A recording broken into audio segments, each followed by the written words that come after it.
I just realized I actually have that Live and Wired mug merch that it's on my table over there. I didn't bring it with me. I'm an idiot.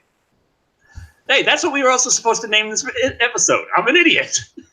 Anyway, welcome to Live and Wired, episode 21. It gets tolerable. Joining, as always, that long-haired creepy guy. Yo. And the backbone of the entire show, who does all of the actual work involved, Patricia. Hey, everybody. How's it going? And yes, we got a. This Hail is to the queen. You might be wondering about. Thank you. Might be wondering about the name. It gets tolerable. Like, what exactly is that a reference to? What the hell is like? What is going on in my mind? And Jacob Kennedy's like, Decker's brain still doesn't work. And yeah, that's what I'm trying. I'm trying to I'm delaying for time so I can remember actually what the topic is. So hold on. Do do do do do do do do do do do do do do do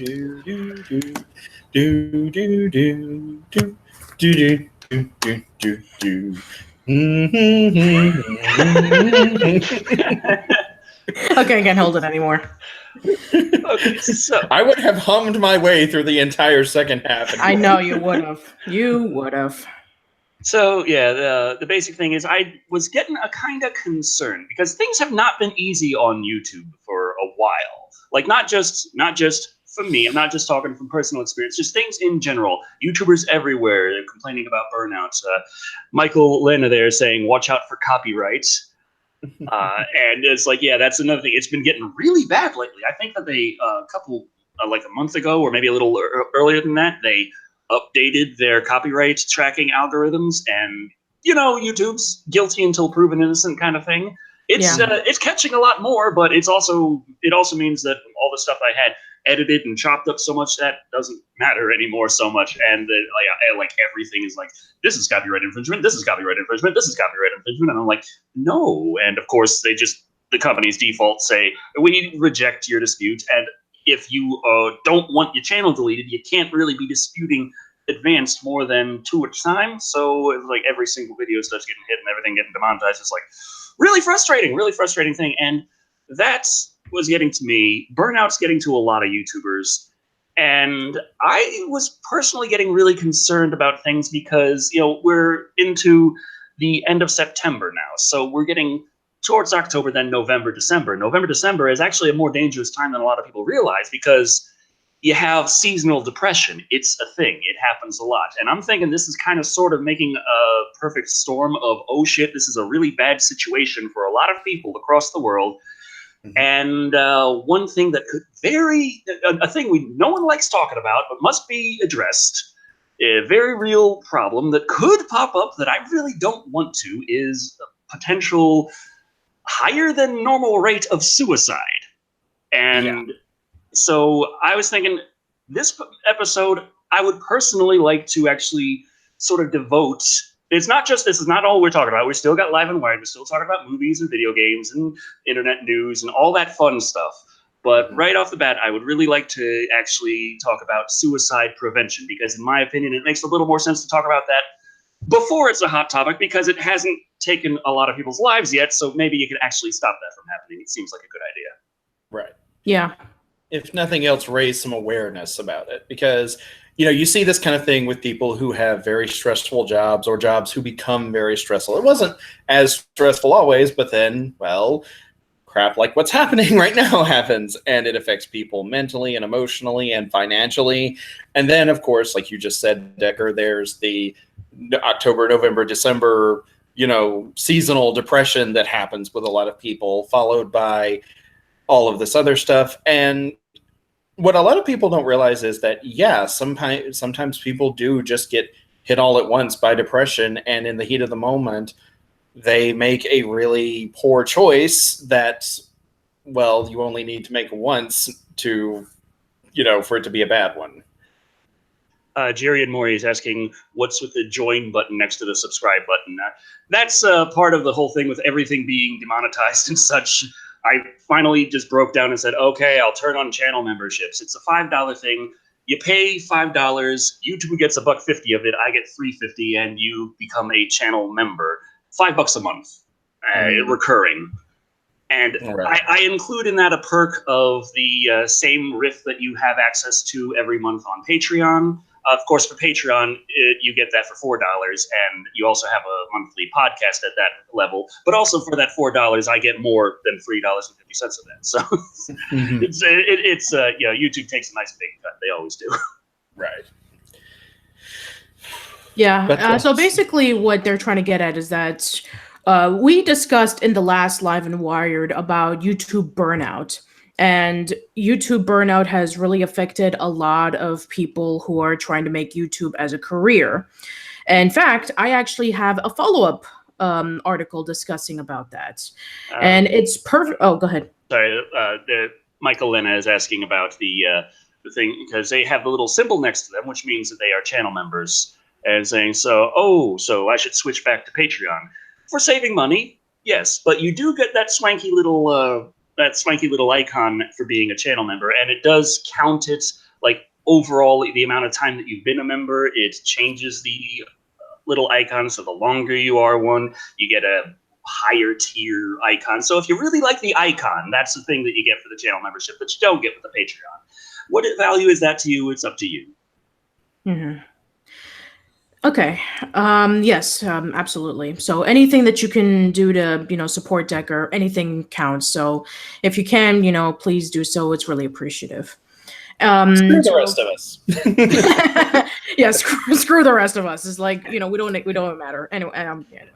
So, going into the follow-up that I was talking about, I think that this article pretty much sums it up perfectly.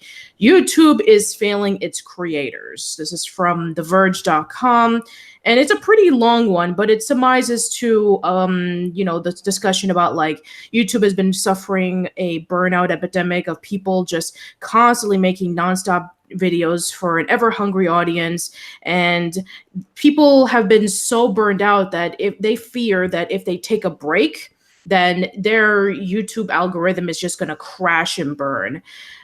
We even talked a while ago about how PewDiePie is no longer making as much money being a YouTuber than he is becoming a hat salesman.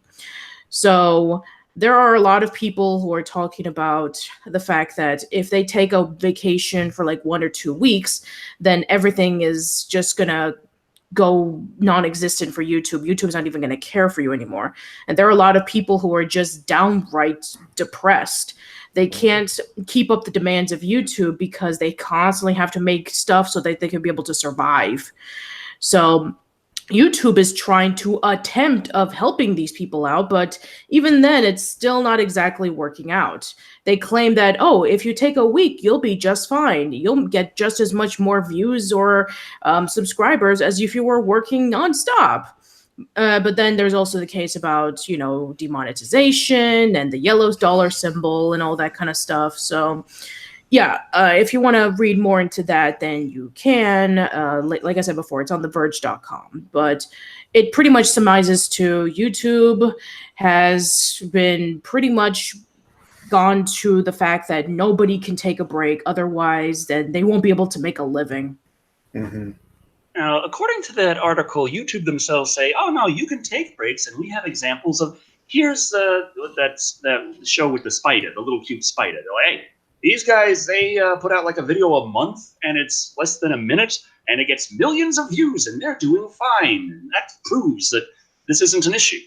And it's like, I don't know, because, when you use something, you get used to how things work. And, like, from personal experience, when I was playing on Twitch, like, since I'm still not allowed to live stream on my YouTube gaming channel, I was playing Shadow of the Tomb Raider on Twitch, and I experienced something that I haven't experienced on YouTube in, it feels like, years, where, you did something that was, like, semi-popular at the time, and you didn't go, it didn't explode, but a lot more people saw it, and I'm like, like, that happens on YouTube to an extent. The Summer of Halloween has done better than most things around the same time, but at the same, it's still... Like, you do get a feel for how it works, but there's no solid word on it does this or does not do this. And I personally felt like I can't release too many minor videos in a row. Like, I absolutely have to get a review out in between every live and wired, because if I don't, the little beep of death comes and I'm fucked. Yeah. Well, while we're, before we continue with the subject, we have a new member. Welcome, Moonhard44. And Astral185 is now following me on Twitch. Awesome. So thank you very much, guys. Yes. Anyway, so please continue. So yeah, it's like I've personally noticed that if I do too many minor videos in a row, which I thought it was 3 before, now it seems to be 2. Because before, when I did the Let's Play of Aliens Colonial Marines, before I had the gaming channel, I had that on the main channel. The videos are doing really, really well. Even things that you wouldn't think would do well, like the review of The Last Dinosaur, that did insanely well. That was a weird one. That was weird. I was doing Aliens Colonial Marines, and after the 3rd video of Aliens Colonial Marines, which was like an everyday thing, suddenly the views went down pretty hard. Not just for that, not just for the Aliens Colonial Marines videos, but also the main reviews. Those were still coming out once a week, and yeah, that was back when I did things once a week. It's amazing. But yeah, those reviews just tanked on them really hard, and it was hard to believe that, oh, it's being serviced out to as many people as before. You have just as big of a chance of it being viewed as anything else. When I was doing some relatively high profile movie reviews there, like Die Hard, I think was one of them, and it did like next to nothing compared to The Last Dinosaur. Mm-hmm. Mm-hmm. And I'm just like, okay, something's up here. Yeah, again, exactly. Weird. Yeah. Like you're reviewing a very well-known action movie around the Christmas holidays, but then you have this really unusual, obscure movie that pretty much not a lot of people know about. Maybe and it's it like, wasn't Die Hard. Maybe that was another year. I don't remember. Sure. There was a let's see, that was the first Dino-cember that you did, and yeah, that was right before the trip to Japan, and then that summer you did the Summer of Seagal, was it? No. Summer of Seagal was my second summer. No, I think the third one was it Hellraiser. Yeah, Hellraiser. That's what it was. Okay, yeah. James Mays saying Last Dinosaur is better than Die Hard. I guess to each his own opinions. Mm. And Leading Blind is like, obscure? Audrey Rose! Okay, well, I mean, I meant to say more obscure than Die Hard, not as a movie. Mm-hmm. So, there you go. Ooh, that's what I meant to say. Ooh. Damn. Harry Flynn says, hey, Decker, can I get a shout-out? This week I got all my top teeth and wisdom pulled. Ooh. Ow! I know what that's like to an extent. Yeah. Holy. I am so sorry. I hope you like mac and cheese. And oatmeal. Oh, yes. And that is also something that will get tolerable. You will, the pain will subside, and you'll feel better with whatever is wrong with them out of your head. And stop sounding like a robotic Elmer Fudd. No. I think that he sounded like a robotic Elmer Fudd when he took that hot sauce creepy. Okay. Are we ever going to do that again? I have new other hot sauces. They're not nearly as hot, though. Mm. They're just general hot sauce. Like, Mm-hmm.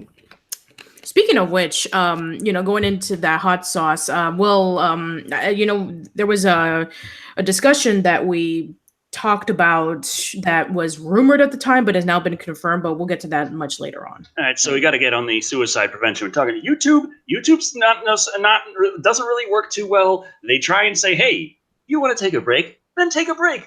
Technically true, but that's still not going to really help the situation too much. I mean, you don't have to put out something every single day. Like that does help the algorithms, though, because people do know that watch time really matters on YouTube, because clicks used to matter, but what went up really high when clicks were all that mattered? Nothing but clickbait. Just here's every thumbnail has some lady in a bikini in a red circle with an arrow pointing at it. Every single one. That's just what you had on YouTube for a long time until they switched over from clicks to watch time. Then the gaming content exploded because that was the easiest thing to make, the quickest, that had a lot of watch time that people would watch one after the other after the other. And that's how PewDiePie rose up and such, because he already had an established gaming channel, and now suddenly the algorithms really liked it. Mm-hmm. And so these are things, it's like watch time matters. Therefore, uploading a good amount of content does matter. So taking that break lowers those rankings and such. I think one of the things with Live and Wired is it's really helpful to the channel because not so much because of the watch time or the clicks, but because of the engagement, the comments that roll in. YouTube fucking loves that. Right. Also, it's a super chat. Yes, we have a £4.99 from Kieran Healy, who says, Decker, as a fellow metalhead and horror fan, I really think you should review Deathgasm. I have a feeling you'll love it. Deathgasm. I just love the word already. I was right there with you. I was like, I don't know what this movie is about, but the word Deathgasm, just in and of itself. Moonheart44 is asking, did he do Spinal Tap? And no, I have not done Spinal Tap. So that could be a little march of metal. I don't know. That could be fun. Yeah. Apologies for the shaky cam for anyone who, anyone who had seen me, or like if I was on camera at the time. Sorry about that. I had to shift positions real quick. I could do a Rock and Roll Nightmare. Does that count? Sure. Hey, I already did that one. No fair. Everyone's done Rock and Roll Nightmare. That is true. And Razor Fist, as far as I know. Who else has done it? I've listened to a few animation podcasts where they discussed about rock and roll. So okay. Did Brad Jones do Rock and Roll Nightmare? I wouldn't be surprised if he did. Yeah, possibly. But yeah, so we got a lot of burnout. Got YouTube saying we'll help you. We got the algorithm saying it's not going to help, and it's kind of putting people feeling like they're up against a wall. And that, combined with the seasonal depression, combined with the demonetization, combined with all kinds of issues, suicide prevention. Not talking about YouTube with this necessarily, just in general. This is an important topic we should discuss. Yeah, and for people who are wondering, well, this seems out of place. Well, it's September. September is actually National Suicide Prevention Month, so we're on topic. We're jumping on board the bandwagon. Patricia was saying that mainly for me because I was like, I don't know, can I really talk about it? She's like, yes. Oh, okay. Yes, you can. We don't argue with Patricia. It just doesn't happen. You guys. Yeah. None of you know what it's like behind the scenes. Oh, come on, I'm not that bad. Sure, I took over your channels only one time, but that was in the past. Anyway, let's go back to the more comfortable subject of suicide prevention. Yes, let's do so. The subject no one really wants to talk about. I know, it's very difficult. It's just that no matter how you cut the cake, it is a very uncomfortable subject. It is just that one. We got a few super chats. So $5 from Epic Jason X9000, who says, Decker, you should review the 1981 sci-fi western Outland starring Sean Connery. Saw it recently and it was really good. And Hoofmaster gave $1.99, saying, do you like the Halloween 2 remake? Okay, Outland sounds interesting. Sci-fi western starring Sean Connery, 1981. I'm like, okay, this sounds like everything that I really want to see. Halloween 2 remake, I have not popped the disc in yet. Okay, I popped the disc in, but only to rip it, and I haven't watched the file that I produced. What? Wasn't Outland that one movie where Sean Connery wore that red leather thong thing? Or whatever? You're just making me even more interested. Sean Connery, red leather thong. Yes, space, cowboy, red leather thong. Let's go. All right. Well, I actually have a good story to discuss about this suicide prevention thing. So this is a little bit personal for me, but a very, very, very close friend of mine was at the brink of it. Like, his life was beyond miserable. Like, he had broken up with his girlfriend, and because he found out that she cheated on him, he was very miserable with his job. And also, he was still living at home. And, this was like around 2009 or something. So it was still during the Great Recession. And one day he called me and he said, "Patty, I'm at a gun store. I'm ready to end it right here." And I had to talk to him and say, "Please, no. You have a long life ahead of you. We've known each other for a very long time." I had to talk to him for like 3 hours to convince him not to do it.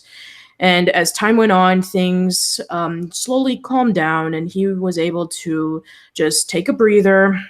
And he said, "Okay, I'm gonna stick it out for a little while longer." And long story short, he met somebody whom he loves very much, and they're gonna get married in February.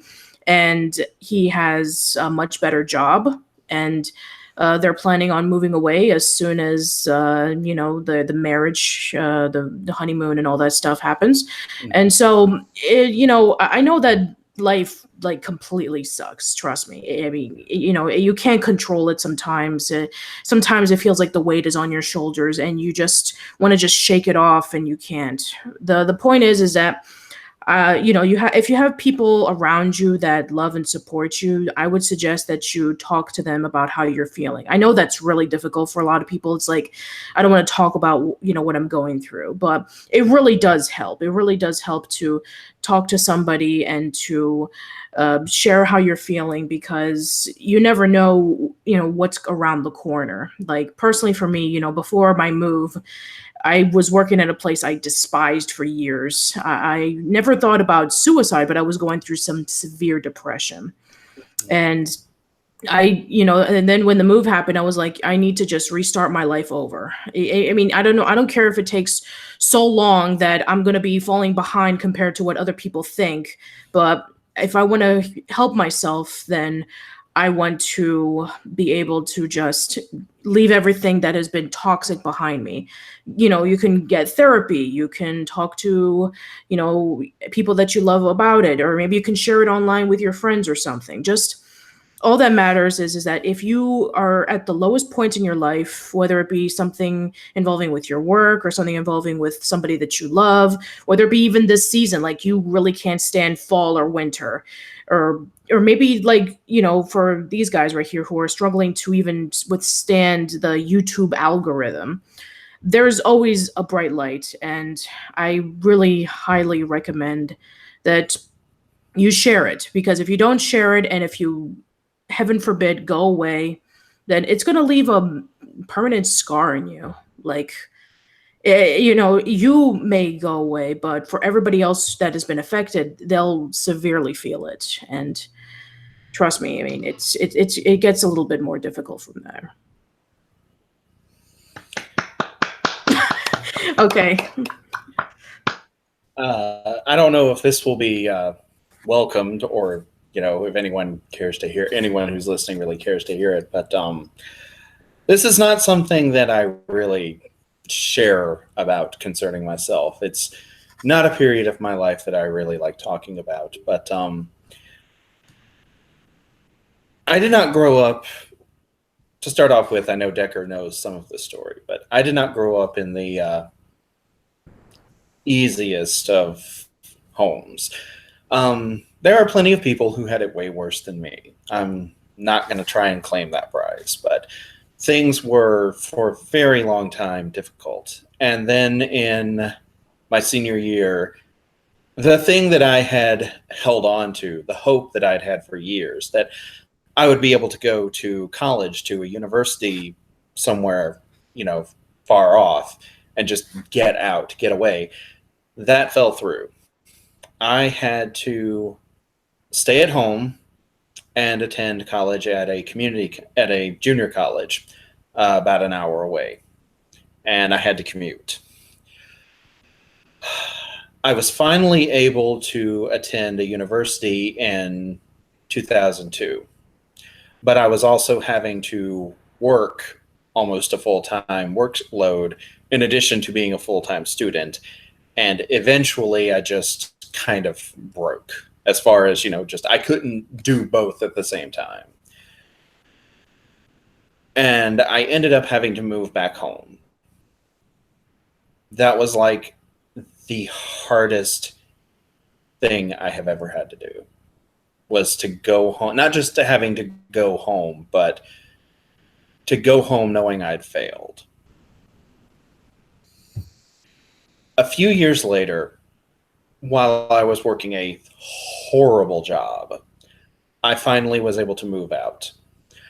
I was living in a trailer, like literally trailer park trash, except minus the park.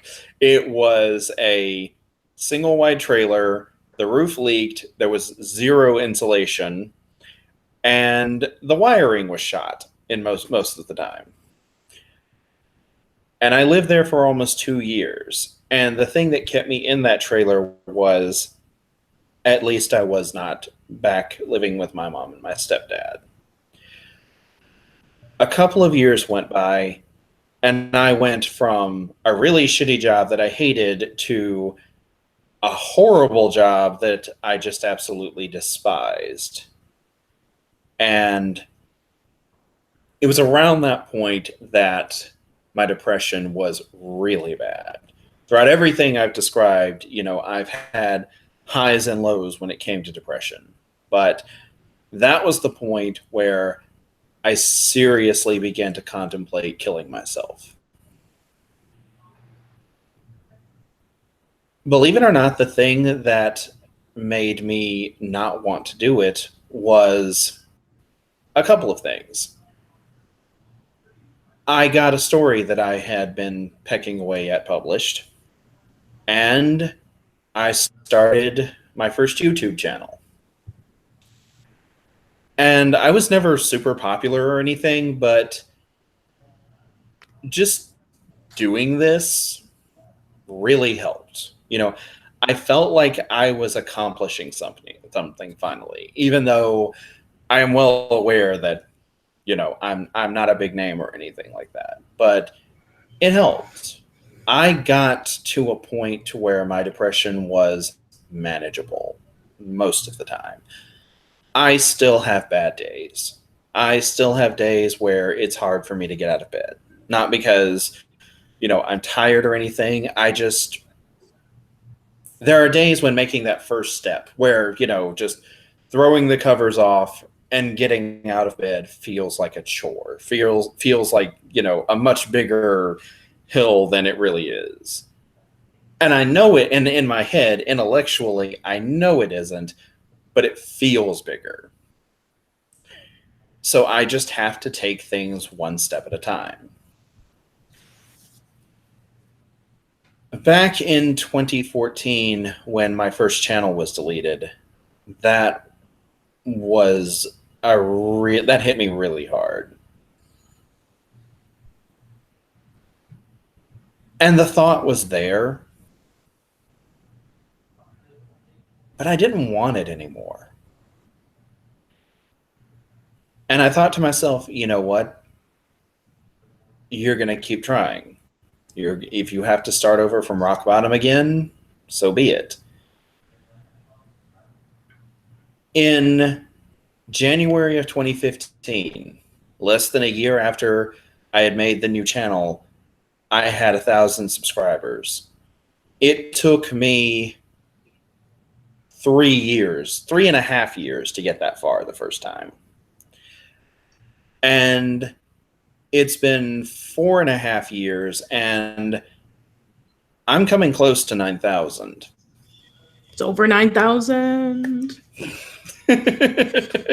Everyone has. I feel like that's like a conditioned Pavlovian response for people right now. I know. I'm sorry. Yeah, I say this because I was playing a game with some friends last night, and that line kept getting thrown out. So yeah, it's followed me here too. I don't really have anything to wrap this story up with, other than just I'm still going. Yeah. And there was a time when I'll be 40 in a couple of years, and there was a time when I didn't think I would make it that far. So this will be interesting, if nothing else. You know, it's something that I just thought of. You guys remember about the Creative Chaos documentary, right? Yeah. I Right. remember I remember when you were discussing about how you felt that, you know, all the support that you were getting from everybody, that it was kind of like very overwhelming for you because you never felt it. I just want to say that you've come a long way, my friend, and I'm really happy that you were able to find happiness in a time in which you were at your lowest point. Thank you. So I guess it's my turn to share. Sure, Dang. absolutely. Truth be told, my life is awesome, and I think you're all funny. You think we're flummy? Funny. Flummy. No, I think we're gummy. No, it really did glitch out at the worst possible. Oh boy. Thank you, Creepy. Thank you so much, Creepy, for that. And darn you, YouTube, for that glitch. So yeah, there's oh boy, life. That's always a fun subject. I think it's pretty relatively well known, I guess, that my childhood was not good. I mean, if you're into starvation, I guess maybe some people like when their father beats them. This is a thing, but it was not pleasant. And getting out of that situation, when my mother moved us down to Pennsylvania, it's only slightly better. And then things get a little better, and then a little, and everything's always hard. Like, I spent my life always pretty damn dirt poor, and it's just what got me into Texas in the first place was the first opportunity that came up that was far away from my family enough that I knew that they weren't going to follow me because I had taken the money. Like, I didn't have a good job, but I was getting about $20 a week from it. And my mother was just like, hey, that's just what's left. And I'm just sitting there and I'm like looking at our monthly bills and stuff. I'm like, only if I'm paying 98% of this. It was both myself and my brother who were pitching in, and somehow I was getting very, very little in return. So scraping by with, eating at home, having some ramen at work when I could, saving the $20 a week up, I could afford a plane ticket to the first place that showed up that I was able to get to that was far enough away that I knew they weren't going to follow, which was Houston, Texas. So came down here, and that was supposed to be sort of a stop off. I had ideas of going to college and doing other things, and the person I ended up with also was taking advantage of me, so call me a bit of a fool there. So that didn't go too well, and I just things just always kind of really just weighing you down, and it was tough to just kind of set out on my own, like fully on my own. At one point, working at a grocery store, which I absolutely hated, but it was the only thing I was qualified for. Hey, high school dropout, yeah. But at least I had my own money to an extent. I was able to afford some things like a computer and movies and editing software. And then, so the opportunity came up to just kind of, I wouldn't necessarily have to have the regular job to live. Because my girlfriend at the time, I was moving with them down to another city, and that didn't exactly work out in the romantic sense. But we're still very close friends, and I still like drive over there, and they still have half my stuff. So it's an interesting situation, but we're like family now anyway. But it was like the only opportunity I had to come up to actually work towards this. So hey, Decker, your Gremlins 2 is my favorite review. Oh, thank you. But yeah, the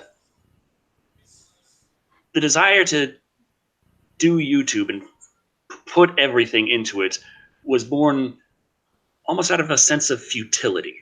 I really, really was in a very low spot in my life in terms of high school dropout. I didn't have any kind of qualifications to get any kind of job that I would really like. And everyone's like, where do you see yourself in 5 years? And I'm looking at that. I'm like, well, you already told me that I'm not legally allowed. Well, I'm legally allowed, but I'm not contractually allowed to get a raise because I'm part-time, working 40 hours a week. And I see myself as not being able to afford my bills. I see myself as living under a bridge. I see myself as hating everything and anything around me and really not wanting to be around for that. I saw my life as just a constant string of disappointment and pain. And I got to the point where I was just thinking, like, all I'm doing with my life is waiting to die, and I'm not exactly the kind of person who really enjoys waiting. So that was my low point there. One of my low points. I've had several, but yeah, so I ended up I pitched the idea that I was going to actually try to see about, like, after coming down here to this town, that I was going to see about maybe trying doing something online if I can do something. If it's absolutely it's not absolutely necessary for me to be busting my ass at the grocery store all night long. Maybe I could try and do a little something online, something I might enjoy. There's a chance that something could come from that, and that's such a small, fleeting thing, but I felt like it was the only opportunity I had to really enjoy my life, and I figured I may as well just go for broke here. And truth be told, my adoptive mother kind of figure really didn't believe in me. But I still am very thankful for her, because even though she did not believe in me, like, almost at all, she still gave me that chance. She still let me try. She was betting against me, but she still figured, just, if he's gonna do it, do it. So I did, and things have taken off. And I never went viral. Nothing's ever exploded in popularity or anything like that. But after almost 6 years, the size of the channel's over 100,000 subscribers. I'm frustrated at YouTube's demonetization, because it's taking me down from where I am completely and comfortably able to pay my bills to, I'm scraping by again. But I'm at the scraping by point on YouTube videos, living here with my fiance now. And that's a really good position to be in for me. And it's just the opportunities that came up in life and such. And, like, I got this a few weeks ago, and I've been meaning to bring it out on Alive and Wired, because I wanted to sort of unbox it. I didn't realize at the time just how much Mr. Masari signed this and filled it out for me. The Killer Clowns from Outer Space reimagined soundtrack. And he signed right up there. He's like, Decker Shado, John Masari. He signed it specifically for me, and he's got a whole bunch of notes here on it. Decker, thank you for making it possible for this music to come to life. He has the bars for the Killer Clown March right there, signed John Masari. He's got the whole book, every page. This is what I didn't explore completely, because I wanted to on Live and Wired. And he's got all the little pictures. He's got little captions drawn in. Decker, we just want to not kill you. This one, he says, I have the best hair, FYI. We're all subs of Decker Shadow's YouTube channel. Oh, God. And there's all the information in here and stuff. Oh, God. So that is absolutely amazing. And it's something that my wildest hopes for how the channel would go. I could have imagined having a few more subs now, making more money on YouTube, especially back when ads actually played. But I never would have thought that I would be on speaking in friendly terms with John motherfucking Masari. And to the point where he would correct me on how to pronounce his name, and it'd be friendly. And Yeah. it's like, but even then, depression is a tricky bitch, and it comes hard and fast. And stories of how to get through it, how you've been, how low points and how you've gone, and all that are great. But the tough part is when you try and figure out how to prevent the suicide, because depression has still come. YouTube has still been messing with me, and I do suffer from depression. Not the heaviest. I'm not. There are people who have it far worse than I do, but I definitely do suffer from depression. And what I have found to be the best thing is for someone there to help you. Like in Patricia's, with what she had shared, she was there for her friend for 3 hours. That is very there. Well, that is amazing. So, I mean, that's sort of what I have needed. That's what I've had with like my fiance. She's there for me, and it's just someone physically there, someone who is just sort of like on call for you. Just if you have someone that you can rely on to some degree in that, and if you know someone with depression, be there for them. And if that means waking up at 3 a.m. to a phone call and staying on the line for 3, 4, 6 hours, that's what it means. Mm-hmm.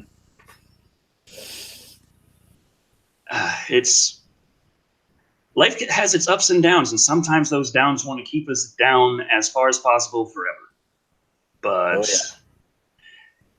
every time I've had the thoughts come in, every time, I have never woken up the next day and said, you know what, I really wish I did kill myself. That has never happened. Not once. I've never regretted not committing suicide. So yeah. Keep your chin up. Life's going to have its hard points, but have your circle of friends. Have the people you can rely on. If you don't have anyone you can rely on, be that for yourself. Just don't do your best. Please, just that's all I can say. It gets tolerable. And now we've reached full circle. Yeah, it's actually funny that you mentioned about that CD, about the signature, because a while ago, I got this. Granted, I did kind of like help pay for it a little bit because I really wanted this, but I never thought that I was going to get, this personalized for me. This right here is a very, very rare Chalk Zone CD. You can't buy this anywhere. This was given to me by Bill Burnett himself. The autograph is actually right over here. And this right here actually it's actually a really interesting story. So I interviewed him like 5 years ago, and I was just talking to him, and we were just discussing about like I was like your show and stuff like that. And then I saw on his website about this CD, and I was like, oh, I like to buy it. It's like, oh, it's this amount. But then I was like, oh no, I like to give you a little bit extra because I enjoy your work. And so I got this, and in the back was actually like 5 songs that he actually recorded himself with, people. It's kind of like, right before the actual actors sing this song, it was himself singing with a whole bunch of other people that has actually never been released to the public until like, I did share of it a few in my podcast channel a while ago, and I thought that was like really sweet of him because it's very rare that you get an opportunity to like get custom swag of somebody that you really admire. I have some of the stuff hanging in my wall right now.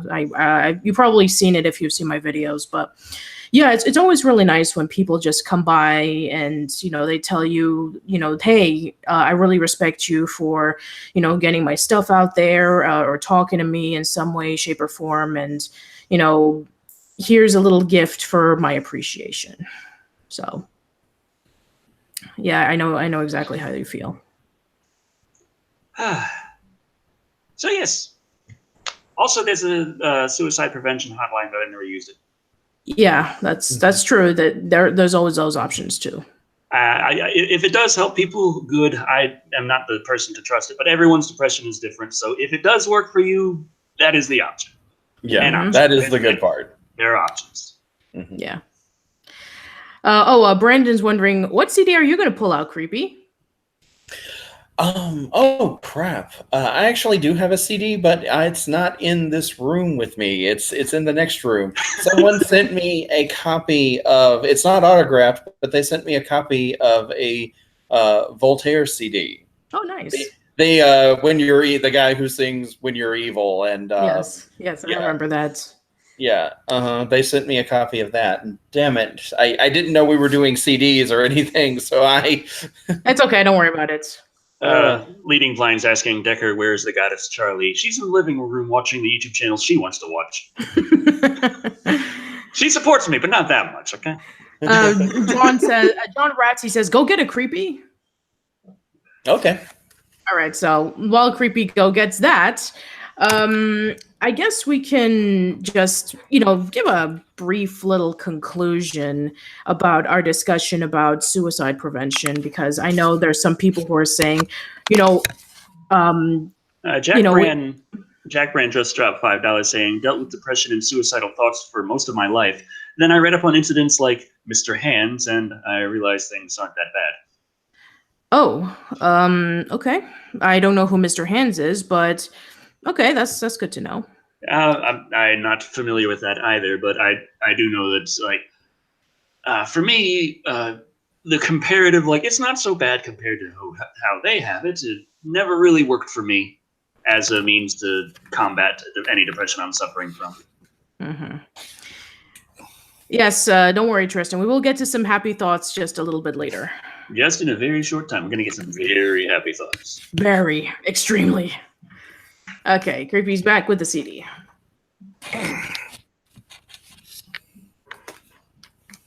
Okay, just as soon as he sets his headset first. Yeah, headset first. Okay. Well, now I'm back. Okay.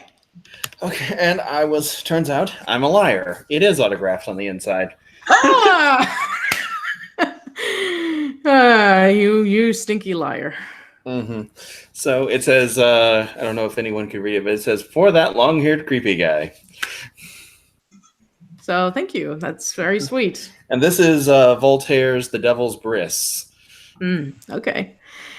I kind of feel like The Devil's Bris. Bris. Bris. B-R-I-S. Yes, I know what a bris is. Yeah. I feel like the picture of him on the cover, he kind of looks like that puppet from the Saw movies. What was that? Yeah. What's that thing's Jigsaw. name again? Jigsaw. Right. So we got to get to a nice, happy topic that everyone can agree on. So, yes. Anime titties. I look actually disappointment in your voice. I'm actually really happy that the audio cut out for me for a second there, so I didn't hear that. Oh God! We're talking about said, or Patricia's utter disdain for it. We're talking about that thing, aren't we? Yes, we are. Oh God! And to think I was hoping to get away from that, but no, it was inevitable that we had to talk about it. But okay. Also, someone says, Ken maybe says, no, the puppet's name is Billy. The killer's name is Jigsaw. Okay. Oh, okay. I'm sorry. You're right. Yeah. My apologies. You can tell I don't know this stuff. Okay. Right. So here we go. Damn it. Anyway, moving on to the next bit of unpleasantness. Bowsette. My God. Why? Because it's awesome. You say so. I'm not sure if I should call Bowsette a he or a she, so it is awesome. Sure. Okay, fine. You can also use the pronoun they, by the way. Okay, it's the first protagonist who's a Zer. Sure. All right, here we go. This month's major Nintendo Direct video presentation included a reveal of another new Super Mario Bros. Game, a Switch port to its last Wii U installment, with one curious twist. It includes a few new playable characters, and one of those Toadette can do a crown power-up and turn into a Toadette Peach hybrid called Peachette. Fans didn't take long to imagine what might if other Mario series characters put that same crown and transformed into Princess Peach hybrids, particularly Bowser. Thus, Bowsette was born in a wild flurry of detailed fan art, and we thank Nintendo. Detailed. Very, very detailed. And we thank Nintendo Life for this SFW gallery of examples. We're not going to click it. And I might have personally asked one of my fans who is also an artist who does some very detailed art to make one of those specifically, and they might have. Deckette. No, not that. Oh, God damn it. Although I do want to see a Deckette now. Or a Creepette. Or Creepette. I will accept both. Sure. But as Nintendo itself revealed on Friday, fans' creation wasn't that original, as Nintendo already toyed with the idea itself. A new official book from Nintendo titled The Art of Super Mario Odyssey premiered in Japan this week, and it offers a deep dive into concept art of the colorful 2017 game. On Friday, one of the book's buyers noticed a comic-style storyboard within the book and posted the discovery on Twitter as shown above. It's not here, so great. That was helpful. Yeah, thank you. It shows that the hints at an idea that didn't make it to the final game. Odyssey's primary gimmick, which allows Mario to become other creatures by hitting them with, with his cappy hat, would also be used by Bowser. The storyboard sequence implies that Bowser would wield it only once to embody Princess Peach and make her look like a Peach-Bowser hybrid. While Princess Peach, formerly known as Princess Toadstool in the West, has appeared in a variety of Mario games as a playable character, her access to Mario-like power-ups and transformations has been limited, with the exception of Super Mario Land 3D and World and letting her throw fireballs and don a catsuit. Peach was famously limited to a series of emotion powers in the 2006 DS game Super Princess Peach, which allowed her to... silly lady crying. And fits of rage that set things on fire. Yeah. The character's long-time status as either a sideline character or an emotional one arguably drove Bowsette fever this month, with fan art focusing on Bowser's more muscular, less svelte figure. In essence, the approach lets Peach look a little less Barbie proportioned. This perhaps look at one Nintendo experiment is a sign that the big N itself is interested in a twist on typical Princess Peach assumptions. Consider this our vote for those experiments in landing an eventual Mario game. Let me see. No, sadly, none of these are the concept of the Princess Peach Bowser thing, which, well. But nonetheless, that's basically what it's discussing about. So yes, Nintendo did have an idea for it, but they decided to scrap it. Yeah,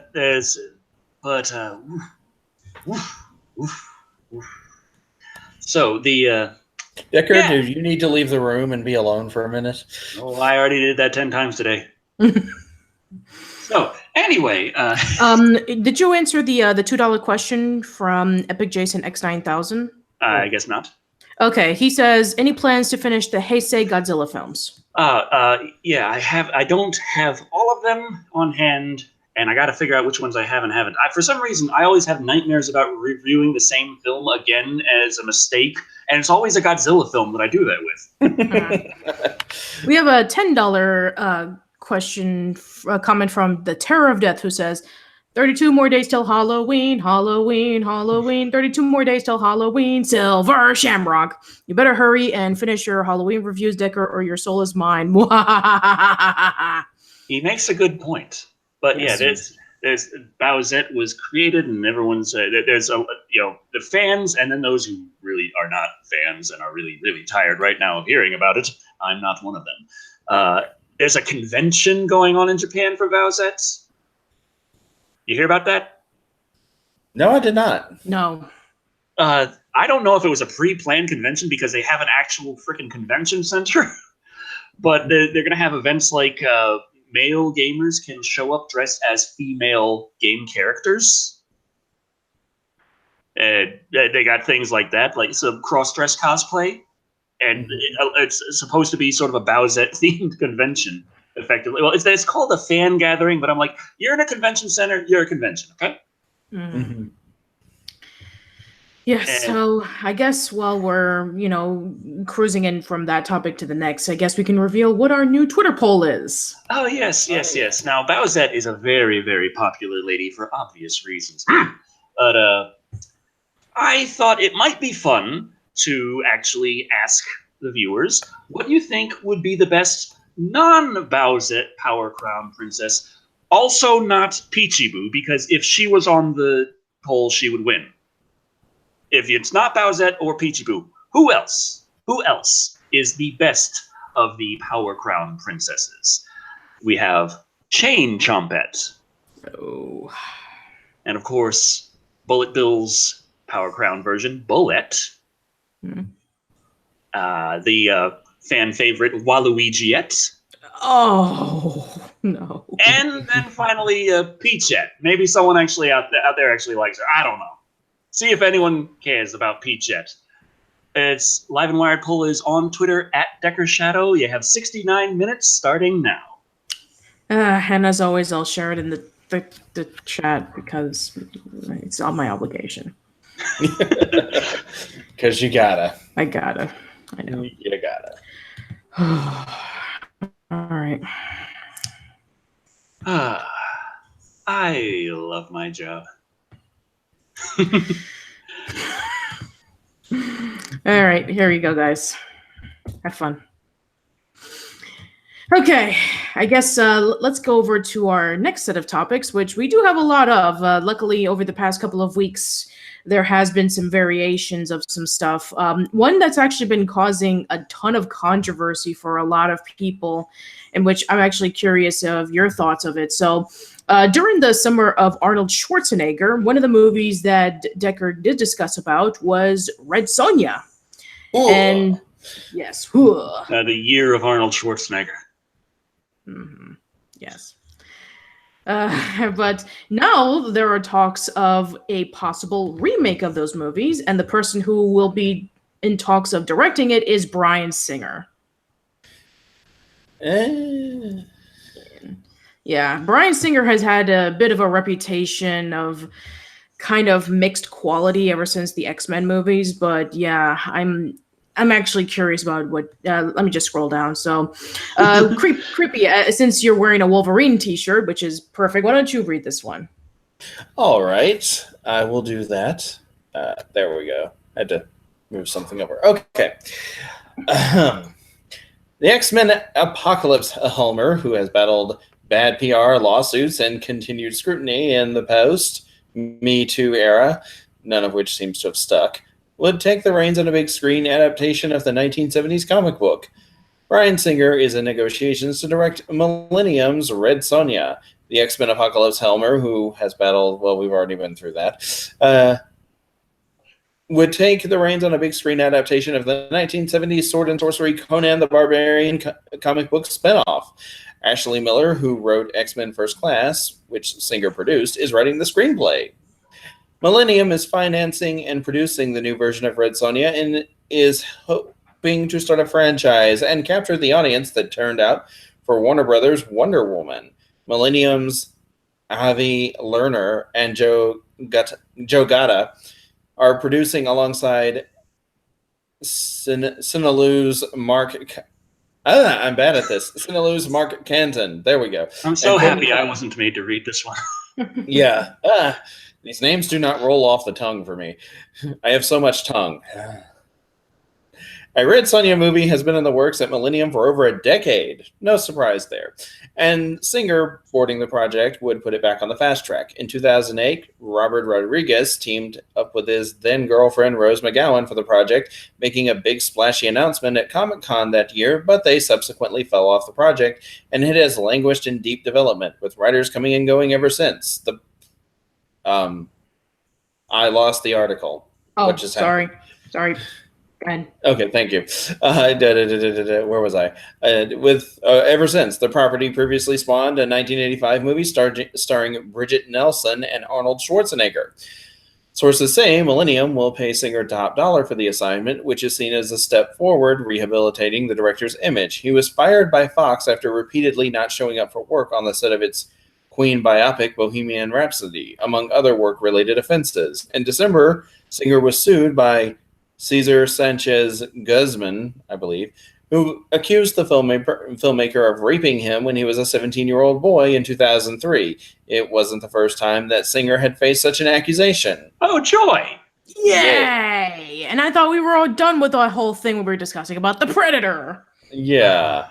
Singer is set to receive full directing credit, and the movie is now generating strong buzz inside and outside the studio, while audiences and critics will be the jury on Bohemian Rhapsody when it opens November 2nd. Millennium is willing to take a chance on Singer, given that none of the allegations seems to have merit, says an insider. Singer was dropped by his agency, WME, earlier this year and has been negotiating the Red Sonja deal with the help of his attorney, David Feldman. Millennium could not be reached for comment. Well, that's always encouraging. Yeah, I'm not surprised. Okay. Brussie is asking, hey, man, have you seen the Friday the 13th legal battle? Yes. And there's a little bit of that Patricia dug up. Yes. We'll go to that one yet. We'll go to that one next. How does that sound? Yes. The Terror of Death gives us $2, saying, good God, why? Why?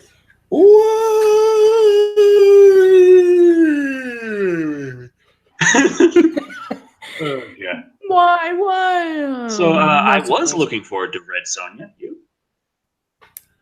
Well, I mean, I'm sorry. Go on.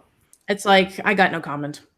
Yeah, I'm not a huge fan of Singer as a person, but divorcing myself from an uncomfortable subject, whether that's the appropriate thing to do or not, I can say that as a director, he knows what he's doing, usually.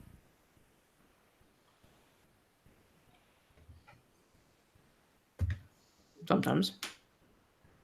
I mean, I did like his the two X-Men films that he worked on. I like those. Superman Returns was just about the only movie that he's done that I was like, eh. Yeah. And I do know a lot of people did like, what you call it, X-Men First Class. There was that too. Epic Jason X9000 says, I don't trust them to remake Red Sonja when they fucked up Leatherface twice. Yeah, yeah, that's right. They were responsible for the remake, weren't they? I think they were. Okay. I didn't pay much attention to Leatherface, so I was just kind of like, eh. Yeah, Tristan Foss says, everyone loves First Class. I actually do know a few people who don't like it. Mm-hmm. I didn't hate it. I just wasn't thrilled by it either. I just want more Power Crown. Everything needs more Power Crown. Sure. Including Decker. No, Queen Xenomorph becomes Princess Xenomorph. That doesn't make any sense. That's like a downgrade, right? So what? The Queen Xenomorph now has a fluffy pink dress, and her attack is throwing eggs at people. Xenomorph. That sounds like Birdo. Oh God. No, please, let's not go over that. Yep. Now we have an official model for Queen Xenomorph, Birdo. There's going to be new fan arts after this show. Lovely. And we have Decker to thank for it. Yes, thank you. Yeah, I have done something with my life. All right, let's go over to our next. Let's go over to our next topic. Someone brought up the Friday the 13th. Yes, I actually do have that ready, which I was actually trying to pull up on Skype, to get ready, and I was like, oh yeah, I forgot. I'm screen sharing this. Oops. So now I have it. It was just weird. I was reading, and all of a sudden the article just vanished, and I'm like, yeah, I'm sorry, I forgot. Here it is. This is the Friday the 13th that they were news that they were talking about. Okay. Victor Miller. Oh, I'm sorry. Decker should read this. I was just going to read the title. Victor Miller wins lawsuit from Horror Inc. Moves closer to regaining rights. Okay. Right. Friday the 13th fans have been waiting impatiently for the rights battle between the original writer Victor Miller and the current rights holder Horror Inc. and Sean Cunningham. Today, huge news has been reported by the legal reporter Bill Donahue via Larry Zerner that Victor Miller has won the lawsuit imposed by Horror Inc. This means Victor is another step closer to gaining certain rights to the Friday the 13th franchise. Okay, there's the tweet. And they're like, hey, the order itself is sealed, but judge ruled for Miller. Yeah. The next steps for Sean Cunningham could either be an appeal or what most fans want, a settlement between Victor and Sean. That untangle the rights mess. We are hoping that the movie's franchise rights battle moves the franchise rights battle along quickly to a swift resolution. Stay firm for more information as it is available. Turn 2. I can read. Everything's a little fuzzy right now. I don't know. Yeah. All right. So yeah, that's pretty interesting to know that the guy who co-wrote it was going to get really closer to owning the franchise. So yeah, what are your guys' thoughts on it? Do you think that this will help improve Friday the 13th? Because the last time we saw anything with Jason Voorhees was the remake, right? Or was it Freddy versus Jason? No, Freddy versus Jason was earlier. That was 2003. Okay, so then the remake then. The remake would have been in the late aughts. So yeah. Mm-hmm. It was, and as for whether or not this means good news or bad news, honestly, I don't know, because I mean, like, you always want to think that, the person who did it first does it best. They know the characters, they know the setup, et cetera, et cetera. But we've seen examples, especially in the last 15 years or so, where that's not always the case. And let's not forget that Friday the 13th, the first movie, didn't even have Jason in it. Right. I mean, it was I'm not really spoiling anything, I don't think, by saying this, but Mrs. Voorhees was the killer in the first movie, and Jason had a cameo at the very end, if that, and Jason, and I mean, like, there's the whole, was it a dream or not, so but so that I'm like, I want to say that this could be a good thing, but I'm like, I don't know that it necessarily is. Mm-hmm. Of course, on the other side of the spectrum, you have, the Nightmare on Elm Street franchise, and take a look at the movies that Wes Craven had, the most influence on as far as making them. That's the first film and the third film versus the second, the fourth, and the fifth one, and what people think of those. Fair enough. Mm-hmm. So it could be a good thing, but I don't know, somehow I just don't feel very optimistic about this one. Okay, that's just fair. Call it a hunch, and that could be wrong. If it turns out it's a good thing in the end, it's a good thing in the end. Sure. But what does the horror expert have to say? Yes. What do you say? I have no idea. I'm trying to find any information at all about this missing YouTuber, and I can't find anything. I'm sorry? Oh, yeah. I think I know what you're talking about. Okay. Have you found anything yet? No, I haven't. And nothing really informational. Okay, gotcha. Well, if we do find anything on that YouTuber, we'll definitely let you guys know. Okay. Yeah, so, trust me, we're just as concerned as you guys are.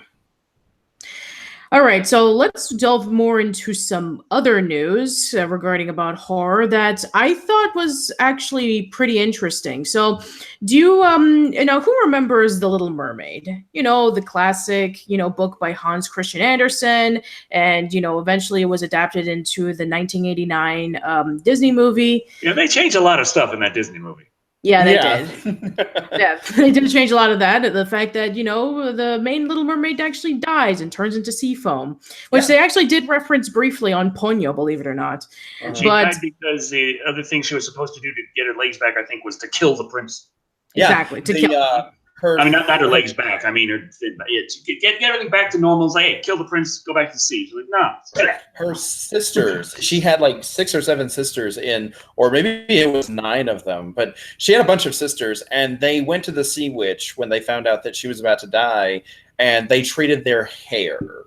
Yeah, and it's not made explicit, but the implication is that hair is kind of a big deal for mermaids. So they traded their hair in exchange for a magic knife, and they gave it to the mermaid and told her if she stabs the prince in the heart with it, once his blood touches her feet, she'll become a mermaid again, and she'll be able to return home. Mm-hmm. And she has the option to do this, but ultimately she decides not to, and she dies at the end of it. That's how the story ends. She dies. Yes, and some of you guys are wondering, oh, no worry, we're not talking about a live action Disney remake of The Little Mermaid. We have not reached that part yet. Yes. It will happen eventually, I can assure you. No, we're actually talking about something else regarding about The Little Mermaid. If I can actually pull it up, let me see. No, it's not letting me, so I'm going to have to copy and paste because, I don't know, for some reason this link is not working. There we go. Now it's working. Okay, so here we go. They're actually going to make a horror movie based off of the Hans Christian Andersen story of The Little Mermaid. And there's a trailer for it right over here. So this is the title of it, The Mermaid Song. Yeah, I think the movie is called, this is called Mermaid Song. Yes, that's what it's called. Disney has a live action Little Mermaid in the works, but that's not what we're talking about. This movie is very much not that. This is called Mermaid Song, an upcoming horror film taking on Hans Christian Andersen's classic tale starring Game of Thrones actor Iwan Rheon, I'm sorry if I'm pronouncing that incorrectly, who played Ramsay Bolton in the HBO series. The official description: this film is set in the 1930s Depression, which, okay, interesting, and tells of young Charlotte who is struggling to keep the family business afloat. We're not sure if that's supposed to be a pun or not, but description continues. When gangster Randall offers to pay the family debt, he demands some illegal changes to the business. But Charlotte, like her mother before her, is a mermaid capable of controlling humans with nothing but her voice, which creates a battle between all of those who want Charlotte's magical powers for themselves. And this is the picture of the mermaid. Yes. I'm less bothered by the picture of the mermaid and more bothered by the description, because I'm like, this doesn't sound like an actual adaptation of Hans Christian Andersen's story. This sounds like just some random shit that they threw together to make the plot for a horror movie. And since it has a mermaid in it, they're going to try and claim, hey, it's based on an adaptation of this famous person's story from a long time ago. That makes it more legitimate. Yeah, and I believe that isn't The Little Mermaid by Hans Christian Andersen public domain?